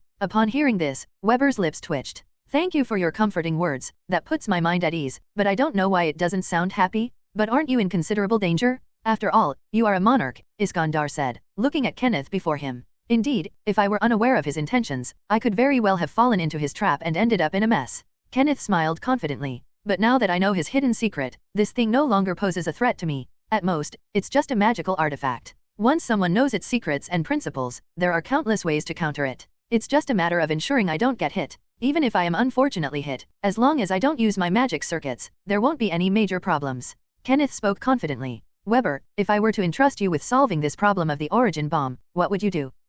Logically speaking, I should analyze the mystery in the origin bullet and deduce the rules and order of severance and reconnection within it. Then, I should prepare my magic circuits so that when it actually hits me, I can use the prearranged magic trigger to bring the originally turbulent magic circuits back to normal, preventing the origin bullet from causing a riot of severance and reconnection, thus rendering it completely ineffective. That was a pretty good answer. It seems you're not entirely useless after all. Kenneth nodded, about to say something, when Weber once again uttered something astonishing. But such a complicated method is completely beyond my capabilities right now, so I will choose to wear multiple layers of bulletproof vests. That makes sense. Iskandar clapped in agreement, while Kenneth, standing to the side, was at a loss for words. After a brief moment of thought, he realized that this method was indeed the simplest and most feasible in the short term, so he nodded. A magician wearing a bulletproof vest. You certainly have a lot of crooked tricks up your sleeve, Weber. However, it is indeed feasible. You've passed this test. Although I really want to reprimand you, it would take me at least 2 days to complete the adjustment of the magic circuits, so for now, I'll just use your method, Kenneth said, a slight smile playing on his lips, before calling out towards the outside of the room. Lancer. My lord, what are your orders? Hearing the call, Finn transformed into a spirit and entered. Go to the Fuyaki City Police Department and buy some bulletproof vests and riot shields. When we meet again, I'm going to personally crush that despicable magician assassin. Upon hearing this, Weber was stunned, and he looked at Kenneth with a strange expression. He never expected that Kenneth, who had never given him a second glance, would actually adopt and agree with his proposal. This was truly a bit of a pleasant surprise. However, before he could ask anything more, suddenly, boom, kindness. A loud explosion startled the 3 people present, and they all frowned. It's an enemy attack. Someone actually attacked his magic workshop in broad daylight? The thought of this possibility filled Kenneth with unparalleled rage. Chapter 47 The Alliance of the 3 Starter Families, 6,000 words. Boom. Without any warning, a piercing explosion suddenly rang out, followed by a violent shock and a strong shaking that made the entire building tremble. Inside the workshop, Kenneth, who had just finished his extracurricular teaching and helped Weber solve the problem of insufficient mana supply, was shocked. What? He looked out the window with angry eyes and roared. Mr. Kenneth, what happened? Weber, who was standing nearby, was clearly shocked by the sudden explosion and hurriedly asked what was going on. He had just been basking in the glory of receiving Kenneth's approval for the first time, and clearly hadn't anticipated this sudden turn of events. Ryder. Since Finn had just been sent out, Kenneth looked directly at Iskandar and ordered him to go out and check the situation. However, at this moment, Skavik and Ro, who had been waiting outside, pushed open the door and walked in. Skavik closed one eye, using the primordial runes of her other eye to achieve an extremely wide field of vision for reconnaissance. After a moment, she spoke. Enemy attack.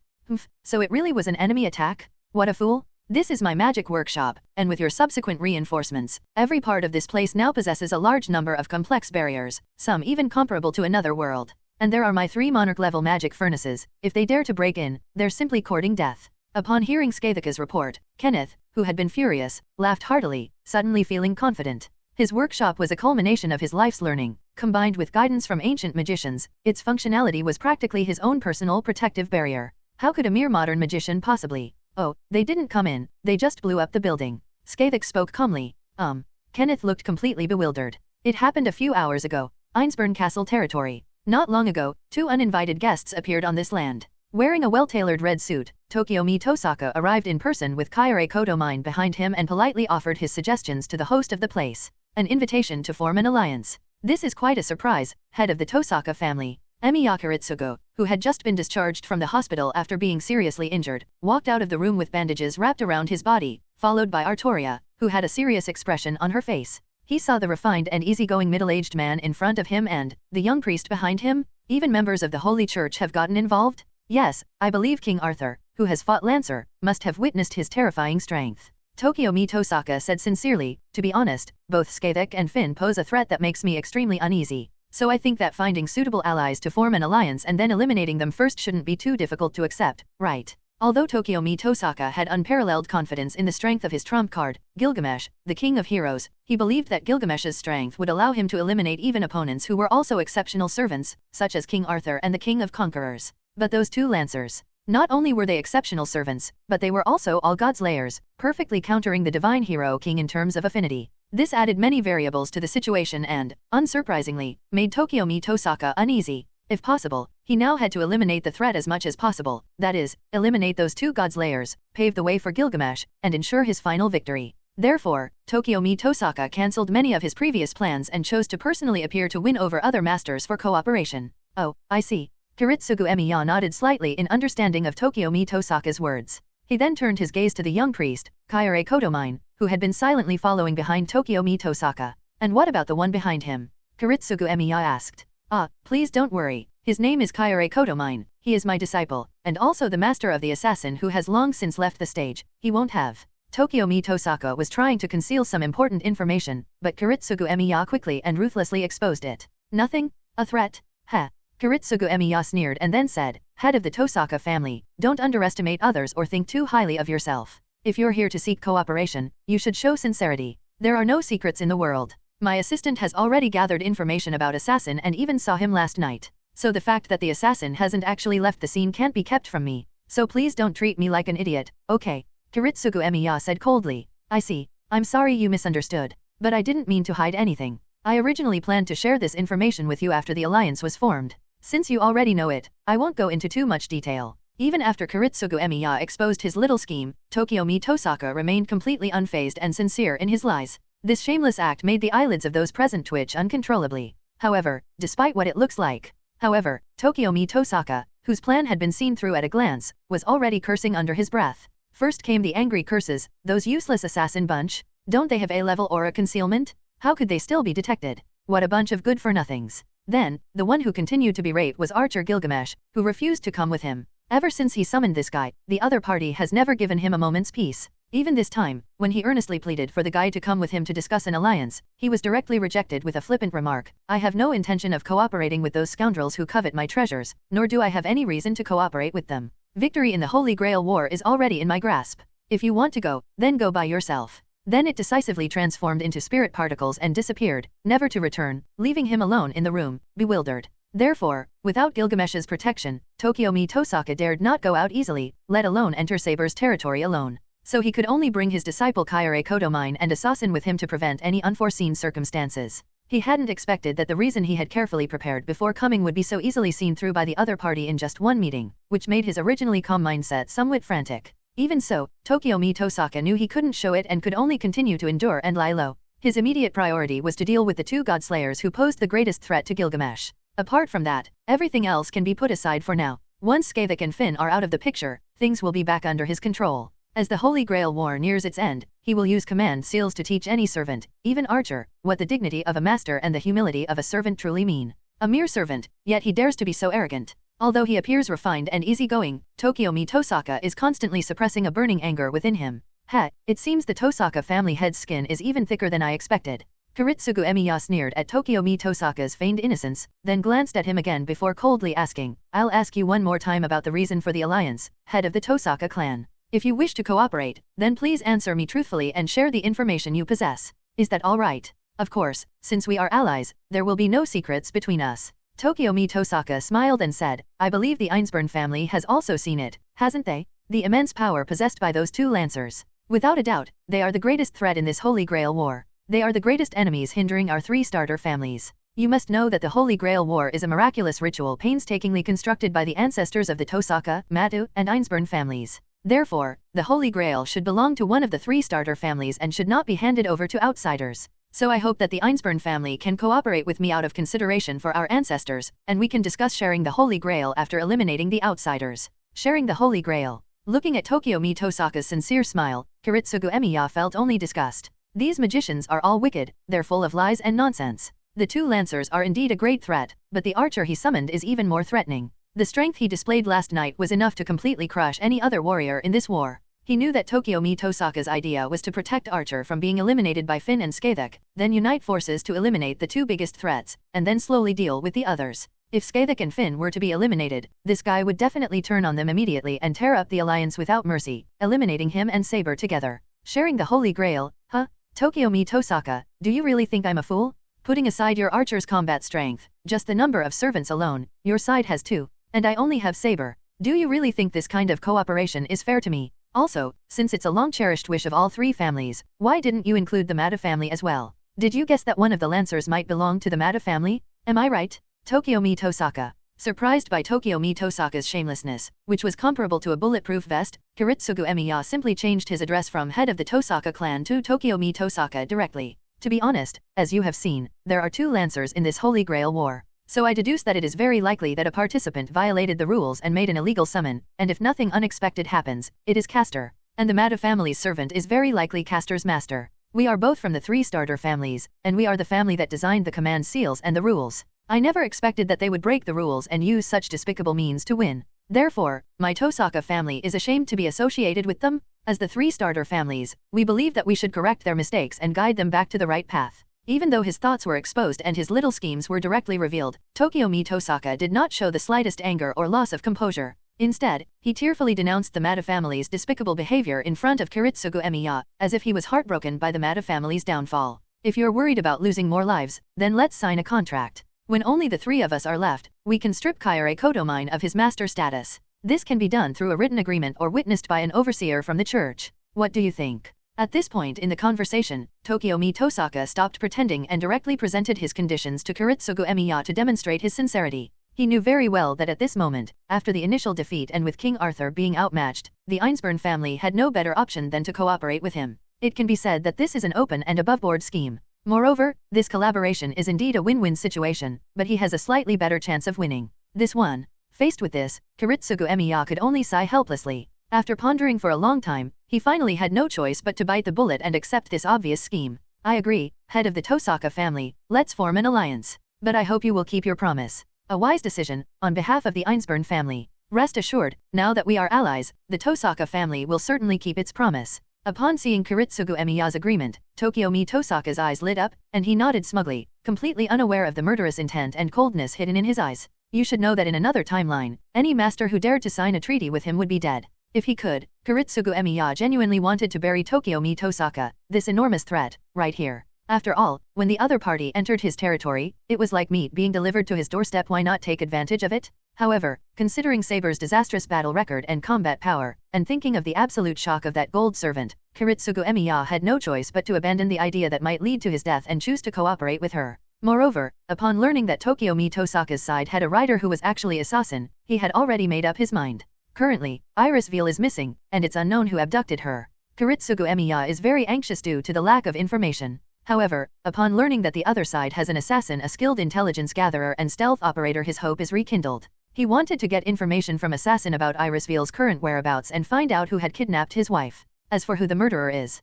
the suspicions against Tokiomi Tosaka and Kaire Kotomine can now be cleared. After all, if it really was the two of them who did it, they could have used Iris Veal as a hostage to threaten them, instead of having to beg for an alliance in such a humble manner. So who exactly is the murderer who did that? Kiritsugu Emiya continued to ponder. That night, Kenneth was relentlessly pursuing him, and the two lancers and riders, along with their master, were on the battlefield, leaving them no time to commit the crime. Now that assassin, the prime suspect, had been ruled out, it must be. Is it the Mata family? Upon considering this possibility, Kiritsugu Emiya's expression gradually became serious. Regardless, they definitely need to attack the Mata family to find out what's going on. Alright, since you've agreed, let's not delay. Let's work together to eliminate one lancer first, lest something unexpected happens. Tokiomi Tosaka suddenly spoke up. He is now eager to eliminate the threat. You mean we should attack the Mata family right now? Kiritsugu Emiya frowned. He felt that Tokiomi Tosaka was being a bit too hasty. With all 7 servants present, and even including Castor who hasn't appeared yet, there might even be an 8th. Acting rashly would inevitably provoke the other servants to target us. Directly attacking the Mata family could allow other servants to exploit any openings. While the two lancers pose the greatest threat, the other servants are not to be underestimated. No, the Mata family has 2 deep roots here, and there are many defensive restrictions. Not to mention the possibility of Castor and Lancer. We can't rush things. Tokiomi Tosaka shook his head and then offered his suggestion, so let's first target the other Lancer, eliminate the lone servants and masters first, and then find a way to break through the Mata family. So I've already sent assassin to gather intelligence on the other Lancer, and I believe they'll have results soon. No need, I know where the other spot is. Kiritsugu Emiya suddenly said. So fast? Their intelligence gathering speed is even faster than assassins. Tokiomi Tosaka was taken aback. He suddenly realized that the Einsburn family seemed to be more dangerous than he had imagined. No, it's just that the master is too open and aboveboard. Kiritsugu Emiya shook his head, then took a photo from his pocket and tossed it to Tokiomi Tosaka, sharing his information. When Tokiomi Tosaka received the photo, he was slightly taken aback when he saw the familiar building in it. He was very familiar with the building and could even name the bustling commercial area at a glance. The Hyatt Hotel. Does anyone actually dare to show their face so openly? Tokiomi Tosaka is nothing but a self-important fellow. After discussing the alliance and tactics, and after Tokiomi Tosaka left, Kiritsugu Emiya, sitting in his chair, revealed a cold smile. Artoria, standing beside him, naturally saw through his true thoughts and couldn't help but hesitate. Master, is this kind of cooperation really trustworthy? And you seem to be. No need to say more, Saber. Interrupting Artoria before she could finish speaking, Kiritsugu Emiya shook his head, then put on his coat and prepared to leave. The situation is urgent. Irisville is missing. I have no time or mood to discuss how to fight with you. You just need to follow my orders. It's true that Tokiomi Tosaka wants to use me, but haven't I been using him too? Since he doesn't mind being my pawn, I'll naturally accept. Given that guy's arrogant attitude, even if you're not as good as Archer, I'm absolutely confident I can eliminate him. Ignoring Artoria's increasingly grim expression, Kiritsugu Emiya calmly stated his intention to betray his ally. Before Saber could argue with herself, he had already loaded the Stinger RPGs and many high-explosive weapons he had prepared in advance into the trunk of the car. To ensure everything went smoothly, he even prepared several high-yield time bombs, C4, and other weapons. For now, I'll cooperate with him honestly. I need to use Assassin's abilities to help me find Irisville's whereabouts. Kiritsugu Emiya opened the car door, stubbed out his cigarette, and spoke with a cold expression. When we break through the Mata family and find Irisville, that will be the time of Tokiomi Tosaka's demise. After speaking, he ceased all further conversation with Artoria in front of him. I got into the car, stepped on the gas, and drove straight into the distance. Artoria was left standing there, stunned, watching the receding figure and then murmuring something. Is doing this really the right thing to do? In just one day, her once resolute heart was plunged into confusion. Chapter 5. A bunch of old foxes, 5 words. Rumble? The deafening explosions continued, and the violent shaking caused the entire room to tremble. Finally here? I've been waiting for so long. Facing the crumbling building, Luo Wei sat on the sofa in the workshop, comforting Sakura Tosaka, whom he had just forcibly put to sleep with magic, while observing the situation outside through a mirror on the table. The room was surrounded by fallen rubble. Compared to the terrified and nervous Weber, and Kenneth, who was furious upon hearing that the other party had bombarded his magic workshop, Lo was clearly much calmer at this moment. Skathik smiled as she flipped her hand, revealing 2 crimson magic spears in her palm. Runes rose around her under her control, and she was now fully prepared for battle. The entire building was still shaking violently. Faced with the relentless barrage of artillery fire from afar and the timed explosions all around, even Kenneth, who was quite confident in his workshop, was in a panic. My inner voice screamed, "Damn it, damn it, damn it." He really miscalculated this time. Even though he no longer minded speculating about the despicable nature of those bastards with the utmost malice, he still realized that he had underestimated them when he actually fought them. This bunch of bastards don't care about any mysterious hidden rules, and their tactics are completely like those of thugs, no, terrorists. Kenneth thought that the origin bomb was the limit of what the enemy had, but he never dreamed that those guys would pull out time bombs and RPGs, weapons of mass destruction, and use them on him, catching him completely off guard. The workshop he had meticulously set up was now completely rendered useless by this attack that showed no regard for martial ethics. Not to mention entering the workshop, the other party even wanted to skip the process of fighting him and simply use the collapsing building to crush him to death. Emiya Kiritsugu, you damned bastard! I won't let you get away with this. Enrage had clouded his judgment, and despite his reluctance, Kenneth knew he had no choice but to abandon his magic workshop, its countless precious artifacts, and its 3 top-tier magic furnaces. Although the contents of this place are worth nearly £1 billion, Kenneth understands that as long as he's alive, he can always make a comeback. He can earn the money back when he gets back, but if he loses his life, he'll really have nothing left. He knows which is more important. In this critical moment, Kenneth hurriedly reached out and grabbed Sakura Tosaka next to Ro, trying to use the moon spirit essence to protect her, and then hurriedly called out to Waver and Ro. You 2 idiots, what are you still squatting there for? Get up and move. Ryder, get us out of here right now. Weber also hurriedly shouted loudly. However, Iskandar, standing to the side, merely scratched his ear, seemingly ignoring Kenneth's shouts and Weber's orders. This made them even more anxious, thinking that Iskandar was up to something again at this time. Given the urgency of the situation, Waver didn't intend to argue with him any further. He simply raised his hand, preparing to use a command spell to control him and forcibly lead everyone away. But the next moment, Luo Wei spoke up and stopped them. Wait a minute, Weber and Professor Kenneth, things aren't that bad. Let's calm down. Luo Wei, what are you still trying to do at a time like this? Seeing Ro's calm demeanor, Kenneth roared. With the situation so dire, how could he remain so calm? If they don't run now, it will be too late. Iskandar then spoke up to answer the question for Ro. What's the rush, Lemonhead? Isn't this your workshop? Use your magic to investigate properly. It hasn't collapsed yet, has it? Although we don't know the reason, this kid seems to have anticipated this situation. So the floors we are on have been modified by the Queen of the Shadow Kingdom, and they seem to be isolated from the other floors.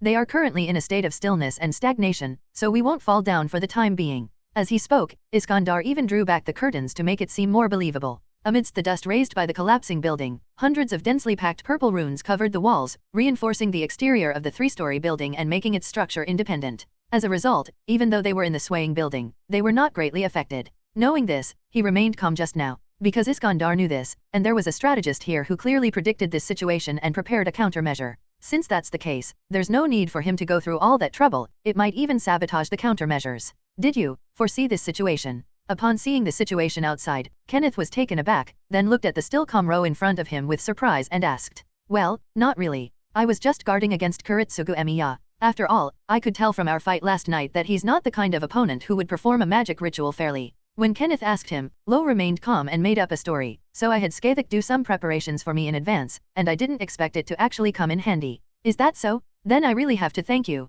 Kenneth secretly breathed a sigh of relief upon hearing Ro's answer. In this critical moment of being rescued, he clearly had no reason to doubt Ro, and everything Ro was doing at this moment was to help him. Haha, what a fine lad. To be able to make such an accurate judgment in just one night, you are truly a remarkable strategist. If this were in my time, as an opponent, you would definitely be a major threat to me. How about it? Are you interested in joining my ranks? When I regain my body, I'll appoint you as my strategist, and together we'll conquer the world. Seeing Ro's performance, Iskandar laughed heartily, his appreciation for talent rekindled, and he actually began to win him over. No, Your Highness the Conqueror, I was merely using a clever trick. I am hardly a strategist or advisor. Luo Wei shook his head, inwardly sighing. It's just that he had the advantage of being somewhat prescient. Boom! Just as everyone was chatting, several more RPGs suddenly whistled in from a distance and exploded directly on the windows. Clearly, the attackers outside had also noticed the anomaly on the 3 floors and were continuing their assault. Although the explosion didn't reach them, the violent shaking and the nearby fireworks still made Kenneth's heart pound. Love, do you have any other countermeasures? This can't go on like this. If the enemy unleashes their noble phantasm, even the workshop enhanced with runes won't be able to withstand it. Realizing something was wrong, Kenneth shouted at Ro, wanting nothing more than to know how to get out of this predicament. Of course, please be patient. Then, Ro looked at Iskandar in front of him, nodded slightly, and then spoke very politely. Conqueror King, we exchanged information when I went to see Waver, so I know about your noble phantasm. Now is the best time for you to make your move. My treasured artifact? You mean you want me to? Let's use a reality marble to move us to our current floor. That way, they won't be able to launch an attack. Seeing Iskandar's confusion, Ro gave him a special reminder. As I thought, I understand now. Upon hearing Lovi's words, Iskandar's eyes lit up, and he immediately understood Lovi's meaning, praising him. As expected of a strategist, he actually had this trick up his sleeve. How come I didn't think of it? Meanwhile, Waver and Kenneth, who were anxiously waiting, widened their eyes and exclaimed in disbelief when they heard Lo tell Ryder to activate his reality marble. Ryder, you actually have a reality marble? Why didn't you say so sooner? In their view, the fact that Iskandar, this red-haired gorilla, possessed a reality marble was just as impactful as Kuritsugu Emiya's bombardment of the sorcerer's workshop. After all, this red-haired gorilla doesn't seem to fit the image of a magician at all, right? Seeing the astonished expressions on their faces, Iskandar simply scratched his head and casually replied. Besides this kid, none of you have asked me anything. The atmosphere in the room fell into a deathly silence. Whoosh whoosh whoosh. As a master of high-rise demolition, Kuritsugu Emiya generously gifted Kenneth a few rockets. The dazzling fireworks and explosions were particularly striking against the dim night sky. Under multiple targeted explosions and Kuritsugu Emiya's relentless RPG attacks, the already precarious high-rise building in midair finally collapsed with a deafening roar. Even the 3-story workshop, which had been specially modified with magic, was completely swallowed up by the dust. Outside, Kuritsugu Emiya, standing atop a distant high-rise building, coldly observed everything unfolding through binoculars. Even as he watched the last 3 floors of the building collapse, a smile involuntarily crept onto his lips. Sure enough, all mystery is no match for sufficient firepower.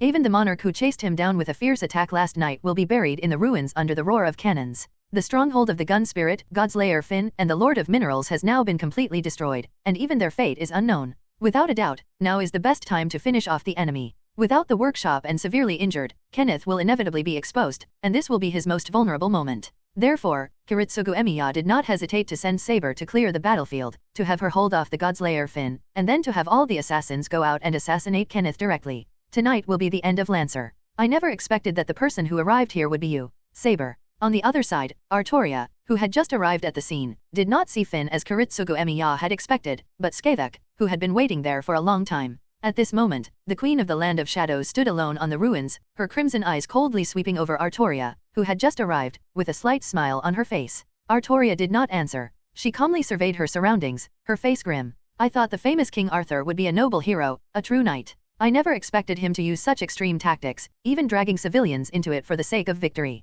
Noticing Saber's worried gaze, Skavek sneered and made a sarcastic remark. While it's true that ruthless methods are common in war, if you've already done it, why not just fight honestly and use any means necessary to win? Who are you trying to impress with this compassionate act? I have nothing to say about this result, Queen Skavek. Seeing the horrific scene around her, Artoria closed her eyes, feeling a pang of pity. Being sentimental won't make you a proper warrior. So, these are the assassins around us who haven't left yet, right? They've all appeared together probably because they couldn't find any trace of their master in the ruins, so they have no choice but to point their spears at me. Skavek surveyed the dark figures appearing around her, already having a clear understanding of the situation on the battlefield. Saber, assassin, and that golden archer? Why didn't they come with you this time? I have no idea. Artoria shook her head, feeling equally dissatisfied with Kiritsugu Emiya's outrageous behavior, so she answered almost every question Skavek asked. However, to her surprise, Kenneth's servant, while Lancer, was not Finn as they had anticipated, but rather the Queen of the Land of Shadows. But none of that matters now. The battle had come to an end with the appearance of a golden figure amidst the ruins. Then, a disheveled Kenneth crawled out of the rubble, yelled, and ran to Skavek's side, shouting angrily, "Lancer, stop standing around. Quickly wipe out these guys who are destroying my workshop." This scene made Artoria on the other side exclaim that the other party was stupid. In this situation, his appearance only disrupts Skavek's battle rhythm and distracts the Queen of the Land of Shadows as she tries to protect him. Hiding and waiting until the end would have given her a chance of survival, but showing herself now means certain death? You must remember that there are assassins on the battlefield. Upon seeing Kenneth's master appear, the assassins who were searching through the ruins immediately rushed over. Countless dark figures fell into the night, and within a few breaths, 100 figures gathered, which were all the individuals of the 100-faced Hassan, and they all focused their attention on this untimely lemon-headed man. Hello, everyone! As we wrap up this video, I want to share a quick note. I have a Patreon account. If you'd like to support me and enjoy on-demand audiobooks, you can become a Patreon member.